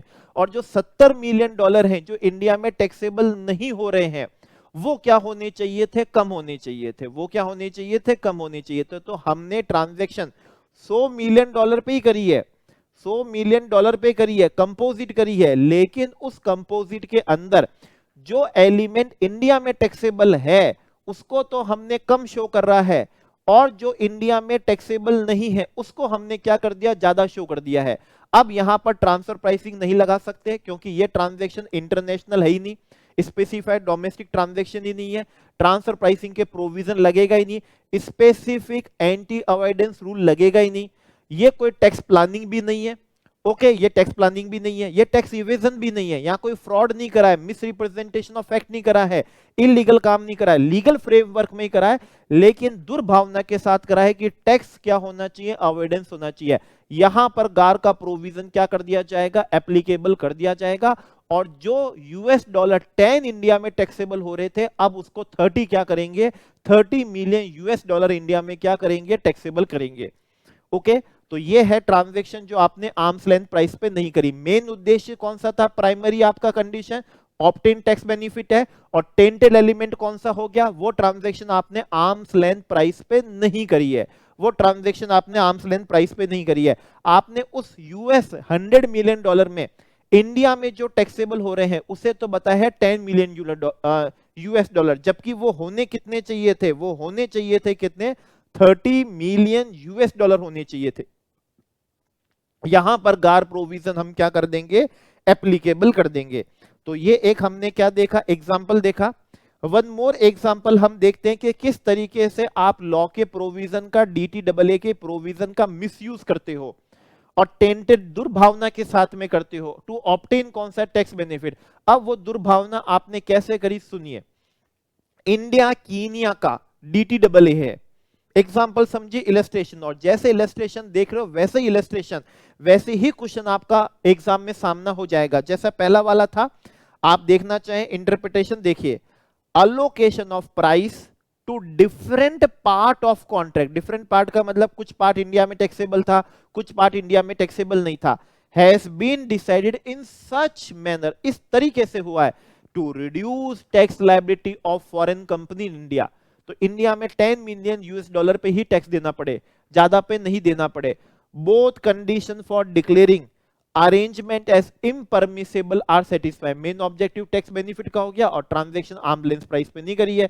The main purpose of this arrangement is to obtain tax benefit, और transaction are not entered at arms length price. Consequently GAAR में भी क्या होगा, इन्वोक्ड होगा, एंड प्राइसेस वुड भी क्या हो जाएगी, रीअलोकेट की जाएगी। अब करते हैं कि किस तरह से अब्यूज करते हो प्रोविजंस का, डीटीएए का। इंडिया कीनिया का डीटीएए है, और उस डीटीएए के अकॉर्डिंग अगर कोई भी कैपिटल गेन होता है sale of shares of Indian company, Indian company के शेयर्स पे सेल करने पे अगर कीनिया वाले को कोई भी क्या होता है, कैपिटल गेन होता है, तो वो सिर्फ कीनिया में ही टैक्सेबल होगा, वो कीनिया में ही क्या होगा, टैक्सेबल होगा। अगर कीनिया का कोई रेसिडेंट इंडियन कंपनी के शेयर्स को बेचता है, उससे कैपिटल गेन होता है, तो as per Kenya India DTAA वो कैपिटल गेन सिर्फ वहीं क्या होगा, टैक्सेबल होगा, इंडिया में टैक्सेबल नहीं होगा। कंडीशन DTAA में यह है कि उस शेयर होल्डर के पास में 10% से ज्यादा शेयर्स नहीं होने चाहिए उस इंडियन कंपनी के। अगर 10% से ज्यादा नहीं होंगे तो फिर वो क्या नहीं होगा, इंडिया में टैक्सेबल नहीं होगा। अगर 10% से ज्यादा शेयर्स आपके पास में इंडियन कंपनी के हैं तो ही वो कैपिटल गेन इंडिया में क्या होगा, टैक्सेबल होगा। तो ही वो क्या होगा, कैपिटल गेन क्या होगा, इंडिया में टैक्सेबल होगा। ओके, अब यहां पर देखिए एक कंपनी है, कहां की, कीनिया की रेसिडेंट कंपनी है। अब वो चाहती है कि इंडियन कंपनी में इन्वेस्टमेंट करे, लेकिन अगर उन्होंने इंडियन कंपनी में 10% से ज्यादा इन्वेस्टमेंट किया तो DTAA का उनको क्या नहीं मिलेगा, बेनिफिट नहीं मिलेगा। तो अब उन्होंने क्या करा, दुर्भावना करी। और क्या दुर्भावना करी कि उस कीनिया वाली कंपनी ने वहां पर दो सब्सिडरी कंपनी बनाई, Holi own subsidiary company. Okay, उस कंपनी में कोई कॉमर्शियल सब्सटेंस नहीं था, उस कंपनी का कोई बिजनेस सब्सटेंस नहीं था, उस कंपनी का कोई बिजनेस इफेक्ट ही नहीं था, कोई कैश इनफ्लो भी नहीं था, कुछ भी नहीं था। बस वहां पर उन्होंने क्या बनाई, खोखली दो सब्सिडरी कंपनी बनाई। और उन दो सब्सिडरी कंपनियों से इंडियन कंपनी में 9% शेयर क्या करवा दिए, इन्वेस्ट करवा दिए। 9% का मतलब क्या हो गया, नॉट मोर देन क्या हो गया, 10% हो गया। और फिर वो 9% शेयर्स क्या कर दिए, इंडियन कंपनी के बेच दिए। वो क्या कर दिए, सब्सिडरी कंपनी ने इंडियन कंपनी के शेयर्स क्या कर दिए, बेच दिए। और as per DTAA now no tax is payable in India, as per DTAA, क्योंकि होल्डिंग 10% से ज्यादा ही नहीं, लेस देन क्या है, 10% है। क्या यहां गार प्रोविजन लगेगा, यस लगेगा, क्योंकि मेन उद्देश्य, प्राइमरी कंडीशन सेटिस्फाई हो रही है कि ऑब्टेन टैक्स बेनिफिट है। और दूसरा यहां ये जो आपने करा है, ये दुर्भावना करी है, DTAA को आपने मिस यूज करा है, DTAA को आपने क्या करा है, एब्यूज करा है। यहां पर असेसिंग ऑफिसर कमिश्नर से ट्रांजैक्शन को, अरेंजमेंट को इम्परमिसेबल अवॉइडेंस अरेंजमेंट डिक्लेयर कराएगा, गार के प्रोविजन लगाएगा। बाकी कंडीशन सेम वो रहेगी कि 3 करोड़ से ज्यादा का क्या होना चाहिए, टैक्स अवॉइडेंस होना चाहिए। तो ये भी हमारा वन मोर क्या था, एग्जाम्पल था, जहां पर हमको देखने को मिला पहले वाले एग्जाम्पल में कि ट्रांजैक्शन आर्म लेंथ प्राइस पे नहीं करी। दूसरे वाले केस में क्या देखा, ट्रांजैक्शन को आपने मिसयूज करा है प्रोविजन का, और प्रोविजन का क्या करा है, एब्यूज करा है। ठीक है, इंटरप्रिटेशन देख सकेंगे, द अबाउ अरेंजमेंट जो है, स्प्लिटिंग द इन्वेस्टमेंट 9% जो है सब्सिडरी के through, appears to be with क्या है, intention of obtaining tax benefit under DTAA. Further there appears to be no commercial substance, कोई commercial substance नहीं, कोई business substance नहीं है टू subsidiary बनाने में, as they do not change the economic condition of investor. Okay, कोई business risk नहीं है, इफेक्ट नहीं है उसके अंदर। Okay, hence the arrangement would be treated as impermissible avoidance arrangement by invoking क्या होगा, गार। ओके, कॉन्सिक्वेंटली DTAA बेनिफिट क्या कर दिए जाएंगे, मना कर दिए जाएंगे, क्योंकि ये ओवरराइडिंग होगा। चैप्टर 10 ने सबको ओवरराइड करेगा, DTAA को भी क्या कर देगा, डिनाइड कर देगा बाय इग्नोरिंग क्या है, जो DTAA हो रखा है। ओके, और उनको क्या मान लेंगे, दोनों सब्सिडरी को एक कंपनी ही क्या करेंगे, मानेंगे, और इंडिया में वो कैपिटल गेन क्या करेंगे, अब टैक्स करेंगे। तो ये हमारा टेंटेड एलिमेंट, जो दूसरा टेंटेड एलिमेंट तो दुर्भावना, मिसयूज करना, एब्यूज करना, उसको लेके हमने एक क्या बनाया, एग्जाम्पल बनाया। अब वन मोर एग्जाम्पल आप देखिएगा, और ऐसे ही एग्जाम्पल, यही एग्जाम्पल ऑलरेडी एग्जाम में आ चुके हैं, मई में भी आए हैं, नवंबर में भी आए हैं, 2019 में भी आए, 2020 में भी आए, हर अटेम्प्ट में आए, और सेम इसी तरीके, यही बेसिस पे, बेसिस को आप तो माने कि जैसे यही उठ के आ गए हैं। तो अभी भी जो और एग्जाम्पल बचे हैं जो एग्जाम में आए नहीं हैं, तो मान लीजिए अब और जो एग्जाम्पल आप करना जा रहे हैं, बिल्कुल पॉसिबल है कि वैसा ही क्वेश्चन, वही क्वेश्चन, उसी तरह का क्वेश्चन आपको क्या हो जाए, सामना हो जाए। तो आप ध्यान रखिए, आपको आंसर के लिए तैयार कर रहा हूं, प्राइमरी कंडीशन और क्या है, एनी वन ऑफ क्या है, टेंटेड एलिमेंट, 4 में से एक टेंटेड एलिमेंट होना चाहिए। आर्म लेंथ प्राइस पे नहीं हो, मिसयूज हो, एब्यूज हो, no commercial substance, no business क्या है, सब्सटेंस है, और बोनाफाइड पर्पस नहीं है। ओके, वन मोर एग्जांपल से देखिए, एग्जांपल ऐसे हैं बताऊंगा और आपको पहली बार में ही फील होगा कि यस ये ट्रांजैक्शन इम्परमिसेबल अवॉइडेंस अरेंजमेंट डिक्लेयर होनी चाहिए। अब एक इंडियन कंपनी है, उसका बिजनेस है बाहर से गुड्स इंडिया में इंपोर्ट करना, इंपोर्ट बाहर से ही होता है और फिर उस गुड्स को इंडिया से क्या कर देना, एक्सपोर्ट कर देना। अच्छा, इंपोर्ट करोगे, इंपोर्ट ड्यूटी नसीब होगी देश को, फिर एक्सपोर्ट करोगे आप, फॉरेन करेंसी भी क्या होगी, नसीब होगी। लेकिन इस केस में अगर इनकम टैक्स देखें, इनकम टैक्स देखें तो फिर यहां पर आपके क्या लगने वाला है, एक्सपोर्ट प्रॉफिट पे टैक्स लगने वाला है, क्योंकि स्पेशल इकोनॉमिक जोन की तो हम बात नहीं कर रहे। ठीक है, आप खरीद के माल बेचोगे, प्रॉफिट कमाओगे तो टैक्स तो क्या होगा, कंपनी का बनेगा बनेगा। ओके, तो ये क्या करते हैं, सिंगापुर से क्या करते हैं, परचेस करते हैं। ओके, और उसको दुबई में क्या करते हैं, एक्सपोर्ट करते हैं। अब उन्होंने यहां पर दुर्भावना क्या करी है, टैक्स को क्या करने के लिए, अवॉइड करने के लिए कुछ मिस रिप्रेजेंटेशन नहीं कर रहे, कोई सप्रेशन नहीं कर रहे, इलीगल भी नहीं कर रहे, फ्रॉड भी नहीं कर रहे, लीगल फ्रेमवर्क में कर रहे हैं, सब कुछ क्या कर रहे हैं, बताकर कर रहे हैं। लेकिन मेन उद्देश्य, मन में जो भावना थी वो तो क्या थी, टैक्स अवॉइडेंस की थी। अब इन्होंने क्या करा, इंडियन कंपनी ने बाहर एक सब्सिडरी कंपनी बनाई। कहां बनाई, ऐसी जगह बनाई जहां टैक्स लगता ही नहीं है, जिसे हम बोलते हैं जीरो टैक्स क्या है, जुरिस्डिक्शन, या फिर non tax jurisdiction. Non tax jurisdiction, वहां पर क्या लगा दी, अपनी एक सब्सिडरी कंपनी बनाई। ओके, अब हमारे यहाँ के जो इंडियन कंपनी के क्या है, डायरेक्टर हैं, वो क्या कर रहे हैं, कॉन्ट्रैक्ट कर रहे हैं, इंपोर्ट एक्सपोर्ट का सारा कर लेते हैं, सारा कर लेते हैं, डॉक्यूमेंटेशन कर लेते हैं, डॉक्यूमेंटेशन कर लेते हैं। लेकिन उस ट्रांजैक्शन का नाम जो होता है वो कौन सी कंपनी से करते हैं, वह जो सब्सिडरी बनाई है उस कंपनी के नाम से इंपोर्ट, और उसी कंपनी के नाम का क्या बताते हैं, एक्सपोर्ट बताते हैं। अपनी सब्सिडरी बनाते हैं, सारा management, decision, day to day operation, policy making सब क्या करते हैं, हम ही करते हैं उनका, सब क्या करते हैं, हम ही करते हैं उनका। बाहर हमने कंपनी बना दी, खोखली, कोई कॉमर्शियल सब्सटेंस नहीं, कोई बिजनेस उसमें सब्सटेंस है नहीं, कोई उसकी बिजनेस रिस्क है नहीं, बस उसको ऐसी जगह लगा दिया जहां पर क्या नहीं है, जहां पर कोई भी टैक्स नहीं है, मतलब नो टैक्स जुरिस्डिक्शन है। और उसके नाम से ऑन पेपर डॉक्यूमेंटेशन पे उन्होंने इंपोर्ट करते हैं और वो क्या करते हैं, एक्सपोर्ट करते हैं। और ये ट्रांजैक्शन किसके बुक्स में रिकॉर्ड हो रही है, हमारी सब्सिडरी कंपनी जो नॉन टैक्स जुरिस्डिक्शन में, वहां से क्या होती है, रिकॉर्ड होती है। ओके, और वहां पे तो टैक्स क्या होता है, लगता ही नहीं है, वहां तो क्या होता है, टैक्स लगता ही नहीं। तो अब यहां पर क्या DTAA का प्रोविजन लग जाएगा, आंसर इज यस, क्योंकि यहां दुर्भावना, कोई ट्रांजैक्शन में कॉमर्शियल सब्सटेंस ही नहीं है, कोई बिजनेस सब्सटेंस ही नहीं है, बिजनेस सब्सटेंस ही नहीं है, तो बिल्कुल यहां पर गार प्रोविजन क्या हो जाएगा, एप्लीकेबल कर दिया जाएगा। द अरेंजमेंट लैक्स क्या है, कॉमर्शियल क्या है, सब्सटेंस। तो DTAA विथ क्या है, साइप्रस, जो हमने नॉन टैक्स जुरिस्डिक्शन में लगाई, शैल बी इग्नोर्ड। ओके, और profit shall be taxable in India by applying, क्या कर देंगे, गार कर देंगे, क्योंकि इसमें क्या नहीं है, कॉमर्शियल सब्सटेंस नहीं है, ये कौन सा नहीं है, बोनाफाइड क्या नहीं है, पर्पस से नहीं है। तो इसलिए यहां पर क्या हो जाएगा, गार प्रोविजन क्या कर दिया जाएगा, एप्लीकेबल कर दिया जाएगा। जैसे one more example, simple example सुनिए, हम एक कंपनी है, अब देखिएगा किस तरीके से हम मॉडिफाइड इंटेंशन के साथ, दुर्भावना के साथ में हम क्या करते हैं, टैक्स अवॉइडेंस के लिए एक अरेंजमेंट करते हैं। हम एक कंपनी है, कंपनियों पर टैक्स रेट मान लीजिए कितनी है, 30% भी होती है, नहीं तो उनपे क्या लगता है, मैट भी लगता है, 15% क्या होता है, मैट भी होता है। ओके, अब ये कंपनी ने एक पार्टनरशिप फर्म बनाई, बना सकती है partnership firm, okay, with one of its director के साथ में। कंपनी के पास में उस फर्म की 99% क्या है, हिस्सेदारी है।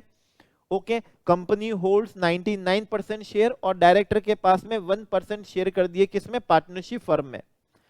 कंपनी ने अब 10 करोड़ रुपए इन्वेस्ट किए, किसमें, फर्म में, फर्म बनाई और फर्म में 10 करोड़ इन्वेस्ट किए, ऐसे कैपिटल कंट्रीब्यूशन कर दिया। और फर्म ने फिर वो किसमें इन्वेस्ट कर दिए, शेयर्स में। शेयर्स पे लॉन्ग टर्म कैपिटल गेन हुआ, लॉन्ग टर्म कैपिटल गेन हुआ। अब ध्यान से सुनिए, अगर ये 10 करोड़ अपन बोनाफाइड पर्पस सीधा डायरेक्ट तौर पे कंपनी खुद करती, तो उस केस में, तो फिर उस केस में क्या होता, मैट लग जाता। हाँ, लॉन्ग टर्म कैपिटल गेन पे ये बात बिल्कुल सही है कि उस पर टैक्स रेट कितनी है, 10% है, लेकिन मैट कितना है, 15% है। तो उस 15% के टैक्स को अवॉइड करने के लिए हमने एक क्या बना दी, फर्म बना दी। फर्म में 10 करोड़ रुपए लगा दिए और वो 10 करोड़ से क्या कर लिया, लॉन्ग टर्म कैपिटल गेन हमने कमा लिया। और फर्म पे तो मैट क्या होता है, एप्लीकेबल होता ही नहीं है, मैट एप्लीकेबल नहीं होता। और फिर हमने क्लेम करा कि वो मैट 15% वाला टैक्स क्या करा, बचाया। दुर्भावना तो थी, क्योंकि ये ट्रांजैक्शन डायरेक्ट तौर पे सीधे तरीके से की जा सकती थी, उसको आपने कॉम्प्लेक्स तरीके से करा। फर्म बनाई है विदाउट कौन सा कॉमर्शियल सब्सटेंस के, बिना किसके, बिजनेस सब्सटेंस के। 10 करोड़ क्या लगाए फर्म में, और 10 करोड़ के क्या कर दिए, शेयर्स खरीद लिए। तो यहाँ कॉमर्शियल सब्सटेंस हाँ है कहाँ, बिजनेस सब्सटेंस है कहाँ, है ही नहीं बिजनेस सब्सटेंस इसके अंदर, बिजनेस पर्पस है ही नहीं, कॉमर्शियल पर्पस है ही नहीं। वो तो क्या कर रहा है, लैक कर रहा है। तो गार प्रोविजन एप्लीकेबल हो सकेंगे, आंसर इज यस, यहाँ पर गार प्रोविजन एप्लीकेबल हो सकेंगे। ओके, तो ध्यान रखिएगा यहाँ पर मैट बचाने का क्या किया गया है, प्रयास किया गया। Otherwise long term capital gain जो होता है 112A का, वो तो चाहे फर्म हो तो भी 10% टैक्सेबल होता है, कंपनी हो तो 10% टैक्सेबल होता है। लेकिन कंपनी के 10% के साथ में 15% वाला मैट भी क्या होता है, एप्लीकेबल होता है, लेकिन फर्म के मैट नहीं होता। इसलिए कंपनी ने क्या बनाई, फर्म बनाई, और फर्म ने लॉन्ग टर्म कैपिटल गेन कमाया 112A का, ताकि कंपनी के 15% मैट क्या हो सके, बच सके, और 10% टैक्स देके क्या हो सके, काम चल सके। तो ये दुर्भावना थी, टेंटेड क्या था, एलिमेंट था, और मेन ऑब्जेक्ट प्राइमरी कंडीशन क्या थी, टैक्स को क्या करने का था, अवॉइड करने की ही यहां पर क्या थी, मेन इंटेंशन। यस, तो आइए देखिए वन मोर एग्जांपल, इलस्ट्रेशन कराते हैं। ओके, और ये जो इलस्ट्रेशन है हमारा, आइए इसको देखते हैं। ये राउंड ट्रिपिंग है, राउंड ट्रिपिंग। ओके, ये लीजिए, आपको वर्ड लिखा हुआ भी दिखाते हैं इसके अंदर। इसको बोलते हैं राउंड ट्रिपिंग फाइनेंसिंग। कैसे की जाती है, क्यों की जाती है, आइए देखते हैं। हम एक इंडियन कंपनी है, सिंपल सा माने हम एक इंडियन कंपनी है। ओके, हमको यहां पर ही दूसरी इंडियन कंपनी को क्या देना है, लोन देना है।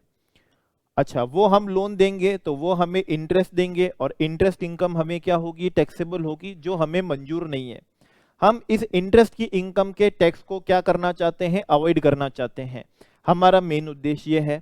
ओके, लेकिन कुछ इलीगल भी नहीं करना चाहते, ताकि पेनल्टी प्रोसिक्यूशंस ना हो हम पे। ओके, और कोई फ्रॉड भी नहीं करना चाहते, फैक्ट को छुपाना भी नहीं चाहते, मतलब इवेजन नहीं करना चाहते। और इंटरेस्ट की इनकम तो टैक्सेबल होगी, इसके ऊपर टैक्स प्लानिंग भी नहीं बन रही हमारी कोई। तो अब हमने चुना टैक्स अवॉइडेंस का, मतलब दुर्भावना, कोई ट्रांजैक्शन को कुछ ना कुछ इस तरह से घुमाना पड़ेगा, किसी को मिलाना पड़ेगा, किसी को हटाना पड़ेगा, लॉ को तोड़ना मरोड़ना पड़ेगा, जिससे क्या हो, इस इंटरेस्ट की इनकम पे टैक्स ना लगे। लेकिन ये कैसे पॉसिबल हो, तो इसके लिए एक तरीका अपनाया। हम इंडियन कंपनी जो लोन देना चाहते हैं, हमने एक सब्सिडरी कंपनी बनाई जिसमें कोई कॉमर्शियल सब्सटेंस नहीं है, उस सब्सिडरी कंपनी का कोई बिजनेस क्या नहीं है, सब्सटेंस नहीं है। और कहां बनाई, ऐसी कंट्री में चुना जो नो टैक्स जुरिस्डिक्शन हो, जहां टैक्स लगता ही ना हो। ऐसी जगह हमने क्या बनाई, कंपनी बनाई। वो कंपनी हमने 100 मिलियन US$ के साथ बना दी, शेयर कैपिटल के साथ में।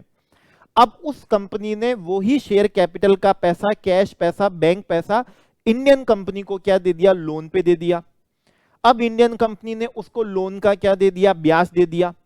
और इंडियन कंपनी तो ब्याज की रिडक्शन ले ली, और जिस सब्सिडरी कंपनी को क्या मिला है, ब्याज मिला है, वो ब्याज क्या है, वहां तो टैक्स होता ही नहीं है, क्योंकि कंपनी बनाई ही ऐसी जगह है जो नो टैक्स जुरिस्डिक्शन हो। और जिस जगह वो हमने कंपनी बनाई है, उस कंट्री के साथ में हमारा DTAA है। अब DTAA को भी हमें क्या करना था, मिसयूज करना था। और DTAA हमारा क्या था, हमारा DTAA था कि वो जो इंटरेस्ट उनको क्या कर रहा है, मिल रहा है। ओके, DTAA की तो वैसे भी जरूरत नहीं है, तो DTAA को वैसे भी साइड रख दें तो दुर्भावना वैसे ही दिख जाएगी कि वो हमने कंपनी ही उस कंट्री में बनाई जहां टैक्स लगता ही नहीं है। तो अब इस इंटरेस्ट की इनकम पे टैक्स लगा नहीं, और जिस कंपनी को लोन दिया गया था उसने ब्याज की क्या ले ली है, डिडक्शन ले ली है। उसने ब्याज की क्या ले ली है, डिडक्शन ले ली है। अब क्या यहां पर गार प्रोविजन एप्लीकेबल हो जाएगा, आंसर इज यस, क्योंकि ये ट्रांजैक्शन तो सीधे तरीके से इंडियन कंपनी दूसरी इंडियन कंपनी को लोन दे सकती थी। अननेसेसरी उसको लोन देने के लिए आपने ऐसी जगह क्या बनाई, कंपनी बनाई जहां टैक्स लगता नहीं है। फिर उस कंपनी को बना के उस कंपनी ने इंडियन कंपनी को क्या दिलवाया, लोन दिलवाया, जिसका मेन उद्देश्य दिखते ही मालूम पड़ रहा है, टैक्स अवॉइड करना है इंटरेस्ट की इनकम पे। ओके, टैक्स अवॉइड करना है, तो क्या यहां पर गार प्रोविजन लग जाएगा, तो answer is yes, answer is yes. कैसे, जैसे हम इंडियन कंपनी, हमको लोन अगर सीधा इंडियन कंपनी SR को दे देते, तो फिर SR हमको जो क्या देती, ब्याज देती, उस ब्याज इनकम पे लगता टैक्स, तो हमने एक अपनी होली ओन्ड क्या बनाई, सब्सिडरी बनाई ऐसी जगह जहां टैक्स लगता ही नहीं हो, साइप्रस में नो टैक्स जुरिस्डिक्शन। फिर उस कंपनी ने उस इक्विटी के पैसे को क्या कर दिया, एसआर इंडियन कंपनी को क्या दे दिया, लोन दे दिया, और एसआर ने फिर उनको क्या दे दिया, ब्याज दे दिया, जो ब्याज वहां टैक्सेबल है ही नहीं, और यहां की कंपनी को इंटरेस्ट की मिल गई डिडक्शन। ओके, तो क्या गार प्रोविजन लग जाएगा, आंसर इज गार प्रोविजन लगेगा, क्योंकि main element primary condition avoidance of tax हो रही है, और टेंटेड एलिमेंट क्या है, कोई कॉमर्शियल सब्सटेंस नहीं है, कोई इसमें बिजनेस सब्सटेंस है ही नहीं, इसलिए गार प्रोविजन लगा दिया जाएगा, और इंटरेस्ट की इनकम को इंडिया में रिलायंस के हैंड में क्या कर दिया जाएगा, टैक्सेबल कर दिया जाएगा। ओके, क्या कर दिया जाएगा, टैक्सेबल कर दिया जाएगा। तो ये हमने क्या देखा, एक और क्या देखा एग्जाम्पल हमने यहां पर क्या करा है, देखा है। वन मोर एग्जाम्पल आपको यहां पर क्या करते हैं, देते हैं, देखिएगा बहुत अच्छा है। आपको मालूम है अगर कोई क्लोजली हेल्ड कंपनी होती है, closely held company in which public are not substantially interested, okay, closely held company अगर क्या करे, लोन दे देती है, क्या दे देती है, लोन दे देती है, up to the amount of accumulated profit, reserve तक का क्या देती है, लोन दे देती है अपनी शेयर होल्डर्स को, अपने शेयर होल्डर्स को, क्लोजली हेल्ड शेयर होल्डर्स है उनको लोन देती है, तो लॉ बोलता है हम उसको डिविडेंड मानेंगे, डीम डिविडेंड होगा, 2 क्लॉज 22 सब क्लॉज ई, और वो डिविडेंड शेयर होल्डर के हैंड में क्या होगा, टैक्स होगा। मतलब आप कंपनी से प्रॉफिट निकालना चाह रहे हो, लेकिन उसका नाम क्या रख रहे हो, डिविडेंड नहीं, उसका नाम रख रहे हो कि हमने तो हमारी private company closely held company से लोन लिया है और उन्होंने तो हमको लोन दिया है, तो ये डिविडेंड नहीं है, ये टैक्सेबल नहीं होगा। तो 2 क्लॉज 22 सब क्लॉज ई ने स्पेसिफिक एंटी अवॉइडेंस क्या बनाया, रूल बनाया कि नहीं ऐसा टैक्स अवॉइडेंस हमको मंजूर नहीं है, आप लोन की तरह लोगे तो भी हम उसको डिविडेंड इनकम मानेंगे और शेयर होल्डर आपको टैक्स देना होगा। तो अब यहां पर तो क्या है, सार है, अब हम सार को भी फेल करना चाह रहे हैं, सार से बात नहीं बनेगी, यहां पर सार से बात नहीं बनेगी, क्योंकि ट्रांजैक्शन ही क्या करेंगे, ऐसी करेंगे कि सार भी क्या हो जाएगा, फेल हो जाएगा। अब क्या करें, तो हम क्या करें, तो सुनिए, हम तो इंडिया में है होल्डिंग कंपनी, और हमारी एक होल्ली ओन्ड हमारी होल्ली ओन्ड मतलब क्लोजली हेल्ड कंपनी है, कहां पर, बाहर दुबई में मान लीजिए, ठीक है ना, हमारी बाहर क्या है, दुबई में एक कंपनी है जो क्लोजली हेल्ड कंपनी है, होल्ली ओन्ड क्या है, कंपनी है किसकी, हमारी इंडियन कंपनी की है। अच्छा, हमारी जो क्लोजली होल्ड कंपनी है, होल्ली ओन्ड सब्सिडरी कंपनी है, उसके पास में भर भर के एक्यूमुलेटेड प्रॉफिट है, रिजर्व है, ठीक है ना, क्या है, रिजर्व है। अब अगर हम उनसे क्या लें, रिजर्व लें, शेयर होल्डर रिजर्व लें, तो वो डिविडेंड माना जाएगा, और अगर रिजर्व को लोन की तरह लें तो वो डीम डिविडेंड माना जाएगा। अगर वो हमारी कंपनी होल्डिंग कंपनी को प्रॉफिट डिस्ट्रीब्यूट करेगी तब तो उसको डिविडेंड मानेंगे, और लोन की तरह देगी तो 2 क्लॉज 22 सब क्लॉज ई में डीम डिविडेंड मान के हमारे क्या कर देंगे, टैक्सेबल कर देंगे। अब इसमें हम कैसे, हमारी दुर्भावना है टैक्स को अवॉइड करना है, लेकिन within the legal framework में रहते हुए, कुछ इलीगलिटी नहीं करते हुए, कुछ फ्रॉड नहीं करते हुए, सेपरेशन विलफुल मिसस्टेटमेंट नहीं करते हुए, लॉ के दायरे में रहकर ही हमको टैक्स अवॉइड करना है। तो क्या करें, तो हमने क्या करा, हमारी होली ओन सब्सिडरी है उसको कहा कि दुबई में एक फाइनेंशियल इंस्टीट्यूशन है, बैंकिंग इंस्टीट्यूशन है, तुम उनको क्या कर दो, डिपॉजिट दे दो, तुम वहां पर क्या कर दो, डिपॉजिट कर दो, ठीक है ना, रिजर्व पैसा है ना, एक्यूमुलेटेड प्रॉफिट, वो वहां पर डिपॉजिट कर दो, और उस बैंकिंग इंस्टीट्यूशन से, उस फाइनेंशियल इंस्टीट्यूशन से हम ले लेते हैं यहां पर क्या, लोन, ठीक है ना, हम यहां पर क्या ले लेते हैं, लोन ले लेते हैं, ब्याज की और क्या मिल जाएगी, हमें डिडक्शन क्या हो जाएगी, मिल जाएगी, और हम उनसे ले लेते हैं लोन, और ये लोन हमने किससे लिया है, फाइनेंशियल इंस्टीट्यूशन से लिया है, तो 2 क्लॉज 22 सब क्लॉज ई क्या होगा, प्रोविजन एप्लीकेबल नहीं होगा। और साथ में हमारा दुबई के साथ में जो DTAA है, ओके, आपको ध्यान होगा अगर इंटरेस्ट की इनकम है तो इंडिया में इंटरेस्ट की इनकम टैक्सेबल होती है, नॉन रेसिडेंट को भी एज पर सेक्शन 9, ओके, क्योंकि उस लोन का उपयोग कहां हुआ, इंडिया में हुआ, तो सेक्शन 9 बोलता है कि वो income deem to accrue arise India है, तो बाहर की फाइनेंशियल इंस्टीट्यूशन आपको इंडिया में टैक्स देना होगा। लेकिन हमारा दुबई के साथ में DTAA है कि दुबई की फाइनेंशियल इंस्टीट्यूशन को इंडिया में कुछ ब्याज की इनकम होती है, तो वो ब्याज की इनकम इंडिया में टैक्सेबल नहीं होगी, और आपको मालूम होगा DTAA का प्रोविजन और इनकम टैक्स का provision which ever is more beneficial applicable होता है, तो DTAA एप्लीकेबल होगा। तो हमने यहां पर पूरी प्रॉपर क्या कर ली, प्लानिंग कर ली है कि सीधे तरीके से तो हम अपनी क्लोजली हेल्ड होल्ली ओन सब्सिडी से क्या नहीं लेंगे, डिविडेंड नहीं लेंगे, डीम डिविडेंड नहीं लेंगे।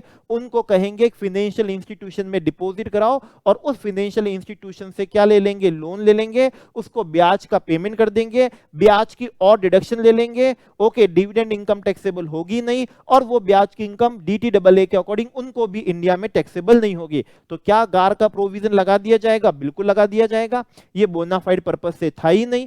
ये ट्रांजैक्शन डायरेक्ट तौर पे सिंप्लीफाइड वे में की जा सकती थी, इसको आपने कॉम्प्लेक्स बनाया, इनडायरेक्ट तौर पे की गई है। यहां पर टेंटेड एलिमेंट है। यहां पर कौन सा एलिमेंट है? एक टेंटेड एलिमेंट है जिसका मुख्य उद्देश्य तो क्या है, टैक्स को क्या करने का है, अवॉइड करने का है। तो यहां पर लिखा भी है, this is an arrangement whose main purpose is to bring money out of reserve। ठीक है ना, क्या लेकर आना है, रिजर्व से लेकर आना है, किससे, सब्सिडरी से, to India without payment of कौन सा, टैक्सेस लेना चाहते हैं, ये लेना चाहते हैं। ओके, कैसे कर रहे हैं? तो जैसे ये सुनिए, वहां की एक सब्सिडरी कंपनी है, वो अगर हमको क्या करेगी, डिविडेंड देगी तो इंडिया में टैक्सेबल होगा। तो हमने डिविडेंड नहीं लेके उन्होंने अपना रिजर्व का डिपॉजिट करा दिया फाइनेंशियल इंस्टीट्यूशन को और वहां के फाइनेंशियल इंस्टीट्यूशन ने हमको लोन दे दिया। अब लोन का जो क्या होगा, ब्याज होगा, इंटरेस्ट, लोन का जो क्या होगा, ब्याज होगा, इंटरेस्ट, वो एज पर डीटीडबलए उनको क्या नहीं होगा, टैक्सेबल नहीं होगा। जबकि ये ट्रांजैक्शन तो सीधे तरीके से भी की जा सकती थी, ये पैसा तो सीधे तरीके से लिया जा सकता। तो टेंटेड एलिमेंट भी है इसके अंदर और मेन पर्पस हमारा कौन सा है, टैक्स अवॉइडेंस का है। तो ये तो इम्परमिसेबल अवॉइडेंस अरेंजमेंट क्या होगी, डिक्लेयर हो जाएगी। ओके, और गार प्रोविजन क्या कर दिया जाएगा, बिल्कुल क्या करा जाएगा, एप्लीकेबल किया जाएगा और डीटीडबलए को सेट असाइड कर देंगे और उस इंटरेस्ट की इनकम को इंडिया में क्या कर देंगे, टैक्स कर देंगे, उस इनकम को इंडिया में टैक्स कर देंगे। तो जो एग्जेम्पशन है from tax on interest under डीटीडबलए may not be allowed. Okay, क्या नहीं करेंगे, अलाउ नहीं करेंगे, क्या नहीं करेंगे, अलाउ नहीं करेंगे। क्यों? क्योंकि गार प्रोविजन क्या करेंगे, एप्लीकेबल करेंगे और हमको इंटरेस्ट की क्या नहीं देंगे, डिडक्शन नहीं देंगे। यही होगा गार। क्यों? क्योंकि इस पे एंटी अवॉइडेंस रूल लगा के बस यही करेंगे कि टैक्स का क्या ना हो, अवॉइडेंस ना हो। वन मोर एग्जाम्पल हम क्या कर लेते हैं, देख लेते हैं, या फिर लास्ट इलस्ट्रेशन हम एक और कर लेते हैं। और अभी तक के जो इलस्ट्रेशन करें, मान के चलिए इन्हीं में से एक का सामना आपका एग्जाम में बिल्कुल होने वाला है।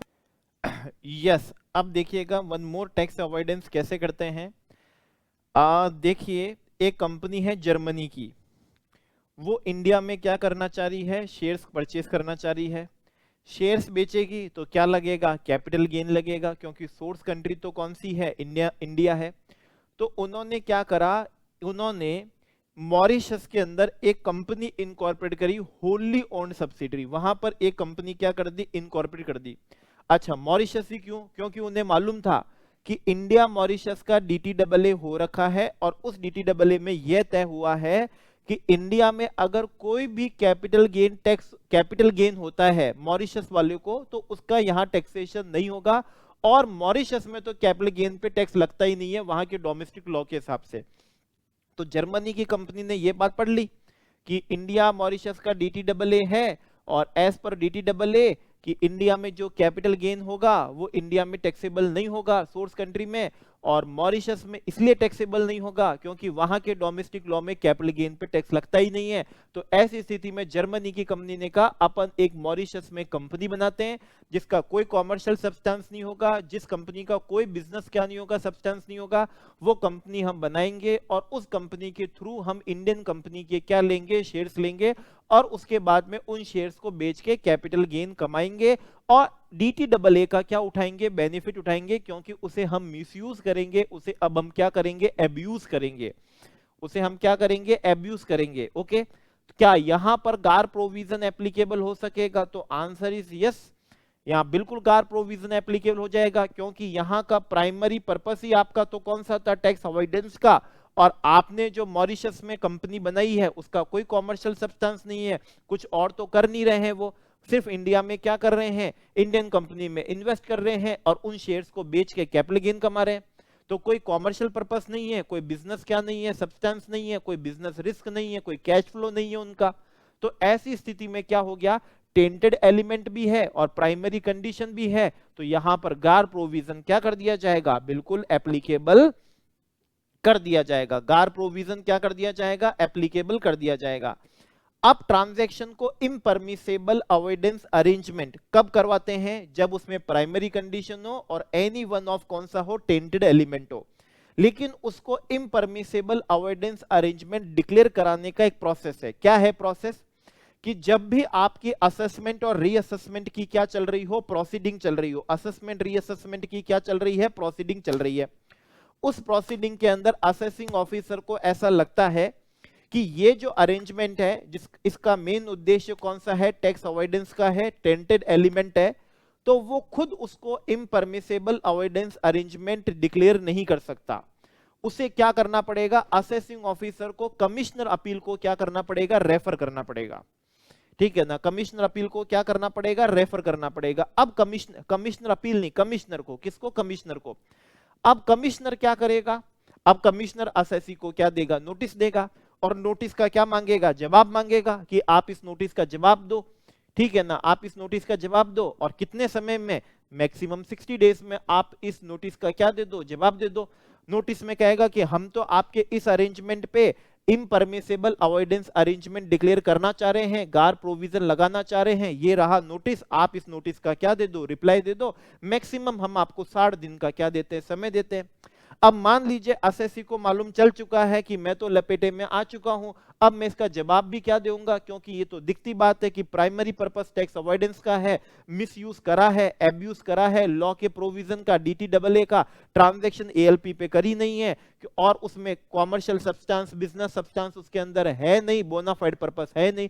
तो मान लीजिए उसने कोई रिप्लाई नहीं करा, उसने कोई नोटिस का ऑब्जेक्शन ही नहीं करा, तो अब कमिश्नर क्या करेगा, कमिश्नर ये करेगा कि असेसिंग ऑफिसर को डायरेक्शन देगा कि इस अरेंजमेंट को इम्परमिसेबल अवॉइडेंस अरेंजमेंट क्या कर दे, डिक्लेयर कर दे, और असेसिंग ऑफिसर उस अरेंजमेंट को गार प्रोविजन लगा के उसका असेसमेंट और रीअसेसमेंट करेगा। बस एक बात ध्यान रख लेना, अगर असेसमेंट गार प्रोविजन लगा के किया जा रहा है, रीअसेसमेंट गार प्रोविजन लगा के किया जा रहा है, तो वो असेसमेंट कमिश्नर की प्रायर अप्रूवल के साथ ही किया जाएगा।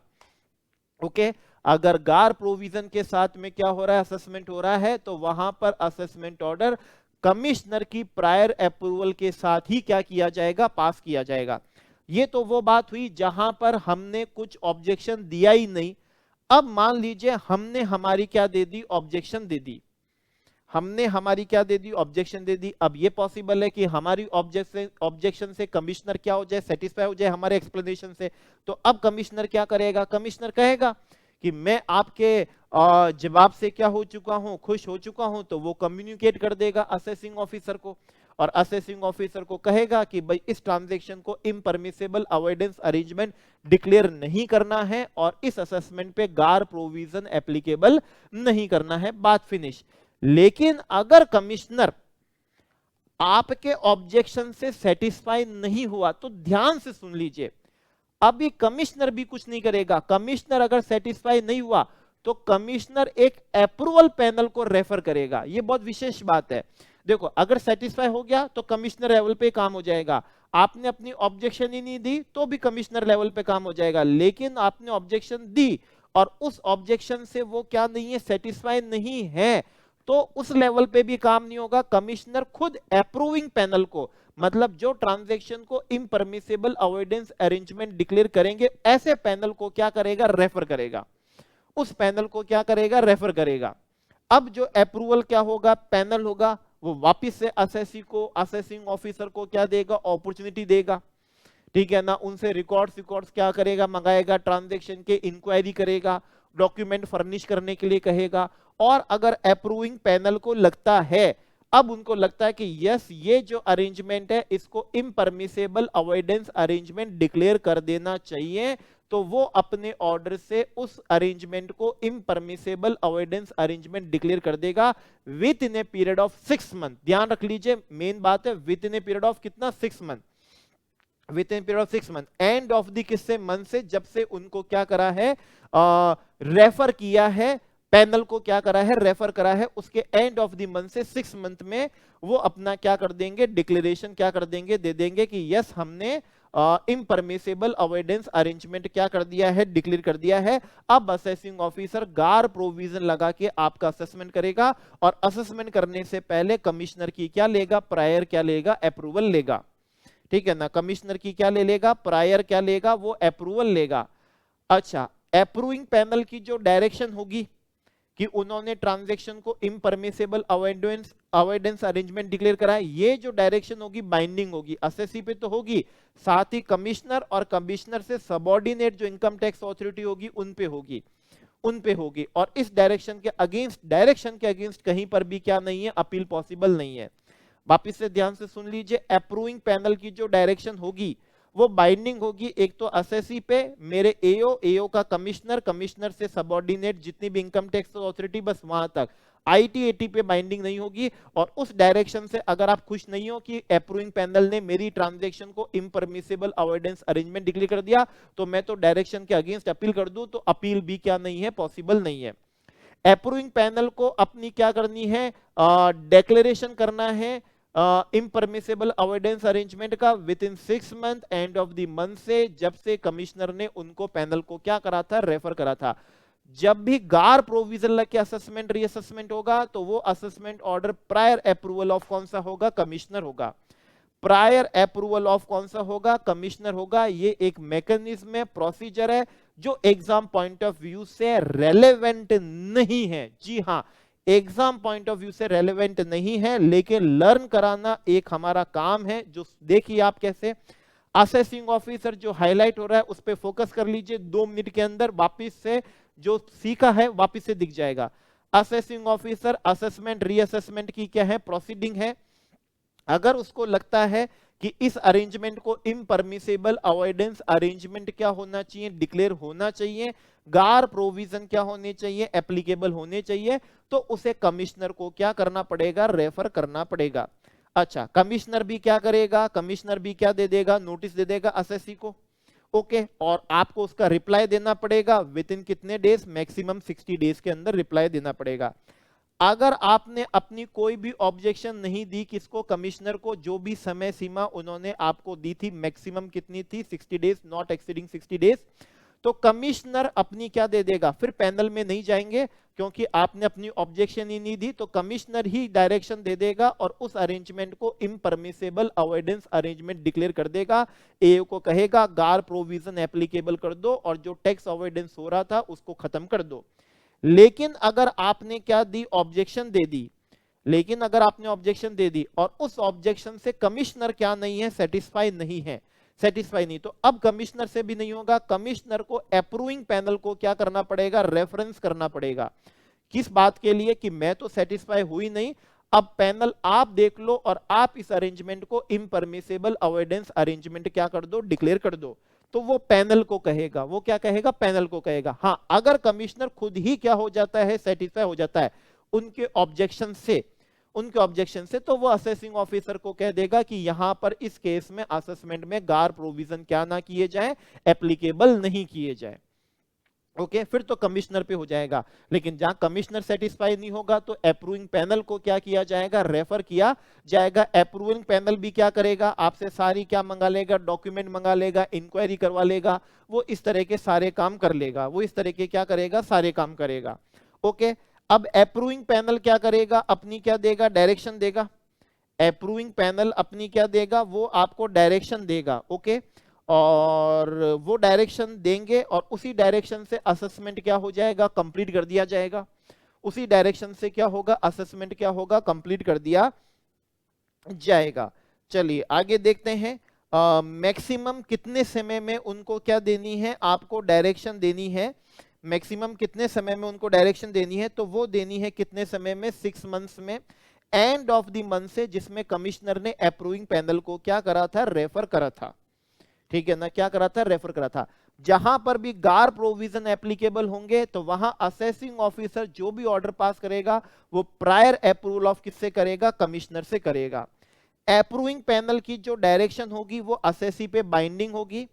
कमिश्नर पे, कमिश्नर के सबऑर्डिनेट पे बाइंडिंग होगी, आईटीटी पे बाइंडिंग नहीं होगी, और उस डायरेक्शन के अगेंस्ट कहीं पर भी क्या नहीं होगी, अपील क्या नहीं हो पाएगी, पॉसिबल नहीं हो पाएगी। तो ये एक प्रोसीजरल पार्ट था, प्रोसीजरल पार्ट था जो एज सच मान के चलते हैं हम, कोई एग्जाम पॉइंट ऑफ व्यू से रेलेवेंट नहीं है, फिर भी हम इसको एक प्रोसीजर की तरह इस पेज पे हमने देखा है, जिसमें खास बात है प्रायर अप्रूवल ऑफ कमिश्नर लगेगी अगर गार प्रोविजन इन्वोक करके असेसमेंट करना है। अप्रूविंग पैनल को विद इन 6 मंथ में अपनी क्या देनी है, डायरेक्शन देनी है, एंड ऑफ द मंथ से जब से उनको क्या किया गया है, रेफर किया गया है, उनकी डायरेक्शन असेसी और कमिश्नर सबऑर्डिनेट पे बाइंडिंग होगी, उसके अगेंस्ट क्या नहीं होगी, अपील पॉसिबल नहीं होगी। तो ये बस ये छोटी सी बातें थी। अब हम आते हैं एग्जेम्पशन।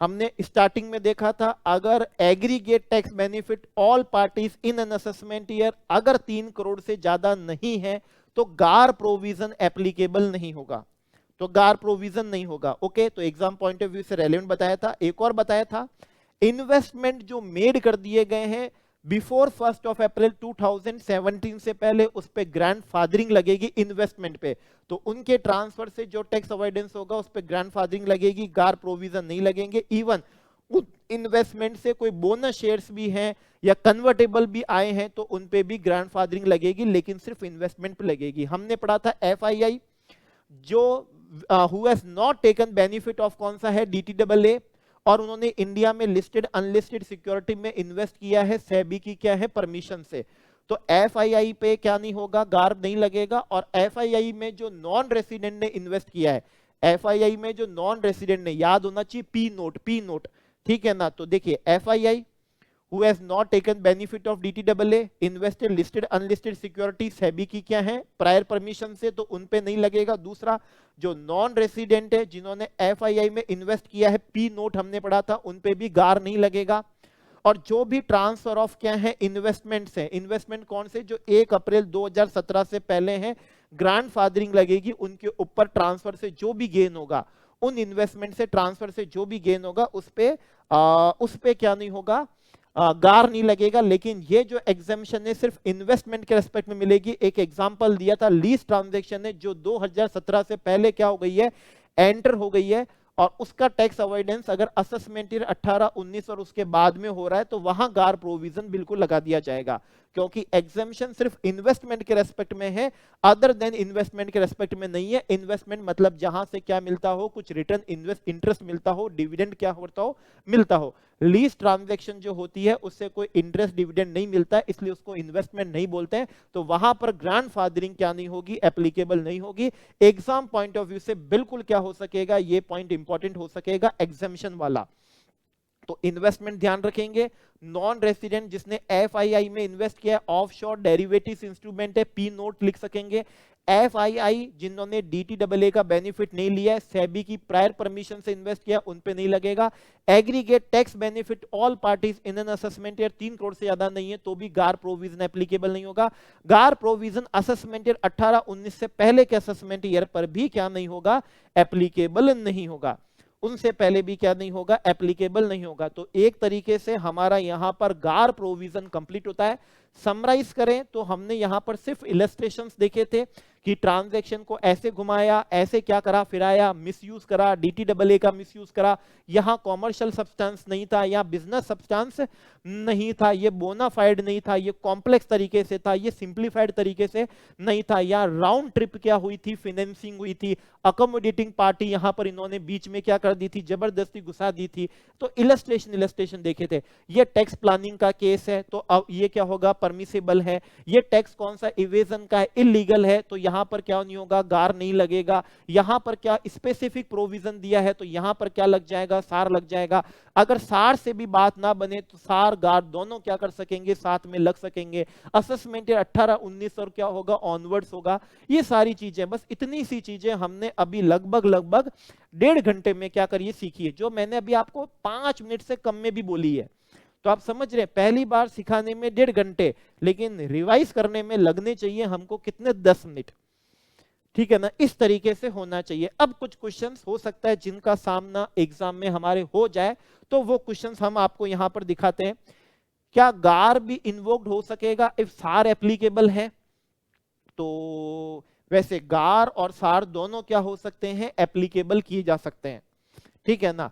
तो अगर सार से क्या हो रहा है, सारा टैक्स अवॉइडेंस क्या नहीं हो रहा है, खत्म नहीं हो रहा है, तो वहां पर जनरल एंटी अवॉइडेंस रूल क्या करे जा सकेंगे, बिल्कुल एप्लीकेबल किए जा सकेंगे। तो पहला क्वेश्चन था। दूसरा क्वेश्चन था, जैसे कि मान लीजिए ट्रीटी है, ठीक है ना, ट्रीटी है हमारी जिसमें एलओबी टेस्ट है, मतलब लिमिटेशन ऑफ बेनिफिट।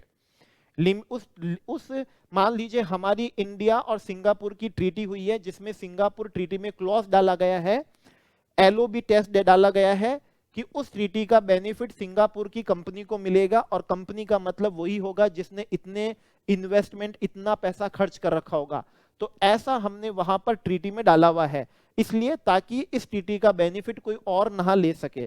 तो क्या वहां पर गार प्रोविजन एप्लीकेबल हो सकेगा? तो यहां पर आंसर हमारा है, अगर एलओबी क्लॉज डाला हुआ है और एलओबी क्लॉज सफिशिएंट है टैक्स अवॉइडेंस को क्या करने के लिए, प्रिवेंट करने के लिए, मतलब if a case of avoidance is sufficiently addressed है। कौन सा टैक्स अवॉइडेंस सफिशिएंटली एड्रेस्ड है? By LOB test. ट्रीटी में एलओबी टेस्ट डाल दिया, सिंगापुर ने डाल दिया कि हमारा इंडिया का ट्रीटी का बेनिफिट लेना है, तो सिंगापुर कंपनी ले सकती है। और सिंगापुर कंपनी का मतलब ये होगा, सिर्फ रजिस्टर्ड करने से, इनकॉर्पोरेशन करने से नहीं होगा, ये होगा तो ही हम उसको सिंगापुर की कंपनी मानेंगे। कौन से? ट्रीटी के पर्पस से। तो अगर एलओबी टेस्ट जो है ट्रीटी में वो सफिशिएंटली एड्रेस कर रहा है किसको? अवॉइडेंस को, तो फिर उस केस में गार प्रोविजन क्या नहीं होगा, एप्लीकेबल नहीं किया जाएगा। उस केस में गार प्रोविजन एप्लीकेबल नहीं होगा। अच्छा, क्या गार प्रोविजन उस केस में एप्लीकेबल होगा जहां लॉ ने हमको क्या दिए हैं, ऑप्शंस दिए हैं, और हमने एक मेथड ऑप्ट करा है जैसे लीज और डेप्रिसिएशन का? तो वहां पर गार प्रोविजन एप्लीकेबल नहीं होगा। गार प्रोविजन वहां एप्लीकेबल नहीं होता है जहां टैक्स पेयर के पास में क्या होता है, राइट होता है कि किसी मेथड को सेलेक्ट कर ले, चूज कर ले। ओके, तो उस केस में क्या नहीं होता है, गार प्रोविजन एप्लीकेबल नहीं किया जाता है। क्वेश्चन नंबर 5 पे आइएगा। हमने देखा था इन्वेस्टमेंट जो अप्रैल 2017 से पहले हुए हैं उनके ट्रांसफर से जो गेन असेसमेंट 18, 19 और उसके बाद में भी हो रहे हैं, ग्रैंडफादरिंग लगेगा और उसके ऊपर गार नहीं लगेगा। लेकिन साथ में यह भी बताया था कि ओरिजिनल सिक्योरिटीज तो एक्वायर हुई थी अप्रैल 2017 से पहले, और उनके बेसिस पे क्या मिले, बोनस मिले, ठीक है ना। कन्वर्जन ऑफ क्या हो गया, कंपलसरी कन्वर्टेबल क्या हो गया, डिबेंचर्स हो गया। प्रेफरेंस क्या होते हैं, शेयर्स होते हैं। कन्वर्टेबल क्या होते हैं, बॉन्ड्स होते हैं, जीडीआर्स होते हैं। ओके, या फिर अमलगमेशन पे, मतलब स्प्लिट ऑफ होने पे आपको क्या मिल गए, नए शेयर्स मिल गए, जबकि ओरिजिनल शेयर्स आपके पास में अप्रैल 2017 से पहले थे। तो अब ये जो बोनस शेयर्स हैं, ये जो कन्वर्जन हुआ है स्प्लिट होके, जो आपको कंसोलिडेशन होके जो नए शेयर्स मिले हैं, क्या इन पे ग्रैंडफादरिंग एप्लीकेबल होगी? आंसर इज यस, उन पे भी ग्रैंडफादरिंग प्रोविजन क्या होगा, एप्लीकेबल होगा। और गार प्रोविजन क्या नहीं किया जाएगा, एप्लीकेबल नहीं किया जाएगा। लेकिन ये only in respect of investment है, अदर देन इन्वेस्टमेंट के रेस्पेक्ट में नहीं होगा। मतलब ट्रांजैक्शन अदर देन इन्वेस्टमेंट है और अप्रैल 2017 से पहले की गई है, और उस ट्रांजैक्शन से टैक्स अवॉइडेंस असेसमेंट 18, 19 और ऑनवर्ड्स हो रहा है, तो वहां ग्रैंडफादरिंग एप्लीकेबल नहीं होगा और गार प्रोविजन एप्लीकेबल किया जाएगा। क्योंकि अकाउंटिंग स्टैंडर्ड में इन्वेस्टमेंट का मतलब क्या है, जहां से डिविडेंड मिले, जहां से ब्याज मिले, जहां से क्या मिले, किराया मिले, जहां से कैपिटल एप्रिसिएशन हो। अगर आपने कोई लीज कॉन्ट्रैक्ट करा है, लीज कॉन्ट्रैक्ट है, लोन ट्रांजैक्शन है, तो लोन ट्रांजैक्शन लीज कॉन्ट्रैक्ट में का डिविडेंड नहीं मिलना, कोई आपको ब्याज नहीं मिलना, कोई आपको किराया नहीं मिलना, कोई कैपिटल एप्रिसिएशन नहीं होना, मतलब एज पर अकाउंटिंग स्टैंडर्ड वो इन्वेस्टमेंट नहीं है। ग्रैंडफादरिंग क्या नहीं होगी, एप्लीकेबल नहीं होगी। तो यस, आप देख लीजिए इन्वेस्टमेंट का मतलब क्या है, जिससे आपको डिविडेंड मिले, जिससे आपको ब्याज मिले, किराया मिले, कैपिटल एप्रिसिएशन हो। लीज कॉन्ट्रैक्ट है, लोन अरेंजमेंट है, ये इन्वेस्टमेंट नहीं है, इसलिए ग्रैंडफादरिंग इस पे क्या नहीं होगी, अवेलेबल नहीं होगी। बिल्कुल एग्जाम में आ सकेगा। इससे पहले वाला इन्वेस्टमेंट बोनस शेयर्स कन्वर्टेबल वाले जो थे, स्प्लिट अप से जो मिल गए हैं, कंसोलिडेशन से मिल गए हैं, उन पे ग्रैंडफादरिंग क्या हो जाएगी, एप्लीकेबल हो जाएगी। अगर एडवांस रूलिंग अथॉरिटी ने ट्रांजैक्शन को, अरेंजमेंट को परमिसेबल कर दिया, हमने करने से पहले उनसे क्या मांग ली, एडवांस रूलिंग मांग ली, उन्होंने हमारे अरेंजमेंट को परमिसेबल कर दिया, तो क्या बाद में उसके ऊपर गार लगाया जा सकेगा, उसको इम्परमिसेबल अवॉइडेंस अरेंजमेंट डिक्लेयर किया जा सकेगा? Answer is no. क्योंकि एडवांस रूलिंग क्या होती है, बाइंडिंग होती है कमिश्नर पे भी और कमिश्नर के जो सबऑर्डिनेट इनकम टैक्स अथॉरिटी होती है उन पे भी, इसलिए उसको फिर इम्परमिसेबल अवॉइडेंस अरेंजमेंट डिक्लेयर नहीं किया जा सकेगा। हमने ये भी देखा था कि एक प्रॉफिट मेकिंग कंपनी अमलगमेट हो जाती है किसमें, लॉस मेकिंग में, और वो हाई कोर्ट की परमिशन से हुआ था। तो अगर कोई भी अरेंजमेंट है, अगर कोई भी अरेंजमेंट है जिसको कोर्ट ने या किसको ट्राइब्यूनल ने क्या करा है, सैंक्शन कर दिया है, तो क्या उसके ऊपर गार प्रोविजन लगाया जा सकेगा? Answer is no. जहां पर कोर्ट ने साफ तौर पे क्या कर दिया, उस ट्रांजैक्शन को, उस अरेंजमेंट को सैंक्शन कर दिया है, तो उस पे आप गार प्रोविजन क्या नहीं कर सकेंगे, एप्लीकेबल नहीं कर सकेंगे। उसमें आप गार प्रोविजन क्या नहीं कर सकते, एप्लीकेबल नहीं कर सकते। ओके, अब एक बात समझेगा, ये जो 3 करोड़ है ये in related to all parties है, एग्रीगेट है, और इन एन क्या है, assessment year, in an assessment year है, तो फिर क्या होगा, गार प्रोविजन एप्लीकेबल होगा। अच्छा, वन मोर इंपॉर्टेंट चीज आपको यहां पर क्या करता हूं, बता देता हूं। लास्ट बात है, आपने कमिश्नर को रेफर करा है, कमिश्नर ने पैनल को करा है, पैनल अगर जब खुश नहीं होगा तो वो ट्रांजैक्शन को इम्परमिसेबल अवॉइडेंस अरेंजमेंट कर सकेगा। ओके, और ये इम्परमिसेबल अवॉइडेंस अरेंजमेंट जो होगा वो एक से ज्यादा प्रीवियस ईयर, मतलब एक से ज्यादा असेसमेंट ईयर के लिए भी कर सकेगा। मतलब जैसे कि हमारी स्टेज ऑफ असेसमेंट प्रोसीडिंग चल रही थी, असेसमेंट ईयर कौन सा है, 2021। असेसिंग ऑफिसर ने क्या कर दिया है, असेसिंग ऑफिसर ने कमिश्नर को रेफर करा, कमिश्नर ने नोटिस दिया, आपने क्या दी, ऑब्जेक्शन दी, कमिश्नर सेटिस्फाई नहीं हुआ, कमिश्नर ने रेफर कर दिया किसको, पैनल को, पैनल ने आपको नोटिस दिया, पैनल खुश नहीं हुआ तो पैनल ने इम्परमिसेबल अवॉइडेंस अरेंजमेंट करा 2021। अब पैनल चाहे तो उस अरेंजमेंट को इन रेस्पेक्ट ऑफ असेसमेंट ईयर कौन सा, 1920, और इन रेस्पेक्ट ऑफ असेसमेंट ईयर कौन सा, 1819 भी क्या कर सकता है, इम्परमिसेबल अवॉइडेंस अरेंजमेंट क्या कर सकता है, डिक्लेयर कर सकता है। और असेसिंग ऑफिसर को एज पर गार फिर उनका क्या करना पड़ेगा, असेसमेंट रीअसेसमेंट करना पड़ेगा विद प्रायर अप्रूवल ऑफ कौन सा है, कमिश्नर। तो ये भी एक विशेष बात है जो लास्ट में आपको सुनने को भी मिली है, ये एक विशेष बात है। चाहिए आपको यहां पर दिखा देता हूं ताकि देखा हुआ हो सके कि आपको क्या हो जाए, ज्यादा याद हो जाए। ओके, तो यहां पर हम क्या करते हैं, अप्रूविंग पैनल का क्या करते हैं, देखते हैं। ओके, तो यहां पर अप्रूविंग पैनल हमको, ठीक है, if any direction issued that declaration of arrangement as impermissible avoidance arrangement is applicable for any previous year other than the क्या है, previous year, other than the क्या, previous year to which proceeding refer to in subsection 1 pertain। मतलब हमने तो stage of proceeding थी assessment 2021 के लिए, लेकिन इम्परमिस पैनल ने उसको इम्परमिसल करा असेसमेंट ईयर 1920 और 1819 के लिए। तो then the assessing officer while completing any assessment, reassessment proceeding of the assessment year relevant to such other previous year, that is कौन सा हो जाएगा, दूसरे assessment year 1920 1819, shall do so in accordance with direction and कौन सा, गार के साथ में किया जाएगा। तो ये एक बहुत ही क्या थी हमारे लिए इंपॉर्टेंट क्या थी, बात थी। ओके,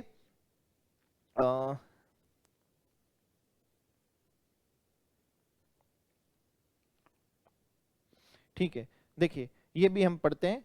अप्रूविंग पैनल लास्ट में ध्यान से देख लीजिएगा, on receipt of reference from commissioner, commissioner ने उनको रेफर कर दिया था क्योंकि कमिश्नर सेटिस्फाई नहीं हुआ था। Okay, shall issue such direction, panel अपनी डायरेक्शन इशू करेगा as he deemed fit in respect of declaration of the arrangement as impermissible avoidance arrangement, declare करेगा in accordance with provision of chapter कौन सा हो जाएगा, 10 है, including specifying exam point of view से of the previous year और years to which such declaration of an arrangement as impermissible avoidance arrangement shall apply। तो ये बहुत इंपॉर्टेंट था, इन रेस्पेक्ट ऑफ प्रीवियस ईयर, और क्या है प्रीवियस ईयर, तो यहां से भी क्या बन सकेगा, क्वेश्चन बन सकेगा। तो अभी तक लगभग हमने 1 आवर, जो अभी मान लीजिए 43 मिनट्स में, लगभग हमने अभी 1 आवर 43 मिनट्स में जितना भी कंप्लीट करा उसको हम समराइज देखें तो टैक्स प्लानिंग पे नहीं लगेगा, टैक्स इवेजन पे नहीं लगेगा, जहां सार से काम चल रहा है वहां गार नहीं लगेगा, जहां सार से बात ना बन पाए तो गार को भी को एग्जिस्ट किया जा सकेगा, टैक्स अवॉइडेंस पे लगेगा, ट्रांजैक्शन इम्परमिसेबल अवॉइडेंस अरेंजमेंट होनी चाहिए, प्राइमरी कंडीशन टैक्स अवॉइडेंस का होना चाहिए, सेकेंडरी कंडीशन एक टेंडर एलिमेंट होना चाहिए, एएलपी नहीं करी, मिसयूज करा, एब्यूज करा प्रोविजन का, lack of commercial substance, lack of business substance है, बोनाफाइड नहीं है, सिंप्लीफाइड नहीं है, डायरेक्ट नहीं है, कॉम्प्लेक्स है, इनडायरेक्ट तौर पे क्या हुई की गई है, राउंड ट्रिपिंग क्या थी, फाइनेंसिंग थी, डीटीडबलए का क्या उठाना चाह रहे हो, नाजायज फायदा उठाना चाह रहे हो, गलत भावना के साथ में आप क्या कर रहे हो, वो अरेंजमेंट किया है, उस अरेंजमेंट से सब पार्टी को aggregate tax benefit in an assessment year 3 crore रुपए से क्या हुआ है, ज्यादा हुआ है, एफआईआई पे क्या नहीं होगा, एप्लीकेबल नहीं होगा, इन्वेस्टमेंट अप्रैल 17 से पहले हो गए और उनसे जो बोनस मिले उन पे ग्रैंडफादरिंग क्या होगी, एप्लीकेबल होगी, जो नॉन रेसिडेंट है, ऑफशोर डेरिवेटिव इंस्ट्रूमेंट जो उन्होंने क्या करा है, इन्वेस्ट किया एफआईआई में, उन पे क्या होगा, गार प्रोविजन एप्लीकेबल नहीं होगा, अदर देन इन्वेस्टमेंट, इन्वेस्टमेंट जिससे ब्याज मिले, जिससे डिविडेंड मिले, जिससे किराया मिले, जिससे कैपिटल एप्रिसिएशन हो, इनके अलावा पे ग्रैंडफादरिंग क्या नहीं होगी, एप्लीकेबल नहीं की जाएगी। इसके अलावा कौन सा था, पैनल का एक मैकेनिज्म था जो हमने पढ़ा था, उनको 6 महीने में अपनी क्या देनी है, डायरेक्शन उनको क्या करनी देनी है, बाइंडिंग होगी एओ पे, कमिश्नर के सबऑर्डिनेट पे अपील क्या नहीं है, पॉसिबल नहीं है, प्रायर क्या होगी, अप्रूवल होगी कमिश्नर की ऑर्डर पास करने के लिए, और ये जो इम्परमिसेबल अवॉइडेंस अरेंजमेंट डिक्लेयर करेंगे इन रेस्पेक्ट ऑफ असेसमेंट ईयर या इन रेस्पेक्ट ऑफ असेसमेंट क्या हो सकेगा, ईयर्स भी हो सकेगा। ओके तो ये सारा हमने यहां पर पढ़ा। जहां चॉइस है, जहां लॉ ने चॉइस दी है, वहां पर गार प्रोविजन क्या नहीं किया जा सकता, एप्लीकेबल नहीं किया जा सकता। तो अब आप इसके लास्ट में जो क्वेश्चंस दिए हैं आप उन क्वेश्चंस को कर सकेंगे। ये क्वेश्चंस आपको करने के लिए इसलिए कहा जा रहा है क्योंकि अब ये क्वेश्चंस वही हैं जो हमने क्या कर चुके हैं, वही क्वेश्चंस पास्ट एग्जाम में बने हैं, वही क्वेश्चंस क्या बने हैं, पास्ट एग्जाम में बने हैं। हमने जो अभी लास्ट में रिवाइज करा है यही क्या आए हैं, क्वेश्चंस आए हैं, यही क्वेश्चंस आए हैं, यही अब आगे क्या आएंगे, क्वेश्चंस आएंगे। एग्जाम पॉइंट ऑफ व्यू से इंपॉर्टेंट है, आपको मालूम चल चुका है कि हर अटेम्प्ट में ओल्ड और न्यू सिलेबस दोनों में इसको लेके क्या आ रहे हैं, क्वेश्चन बन रहे हैं, और क्वेश्चन कम से कम 4 से 5 नंबर का बिल्कुल क्या हो रहे हैं, इसमें से बन रहे हैं। रिसेंट क्या है, डेवलपमेंट है, तो एग्जाम पॉइंट ऑफ व्यू से बिल्कुल इंपॉर्टेंट है। और लगभग 1 आवर 45 मिनट्स में हमने क्या करा है, कवरेज करा, और ये कवरेज इतना था कि पास्ट एग्जाम के सारे क्वेश्चन हो जाएंगे। तो 1 पॉइंट मतलब हम क्या लगा कि लगभग 1.5 घंटा या 2 घंटे लगा के अगर 5 नंबर हमारे तैयार होते हैं तो हमें इसे बहुत अच्छे से तैयार कर लेना चाहिए। तो okay friends, thank you friends.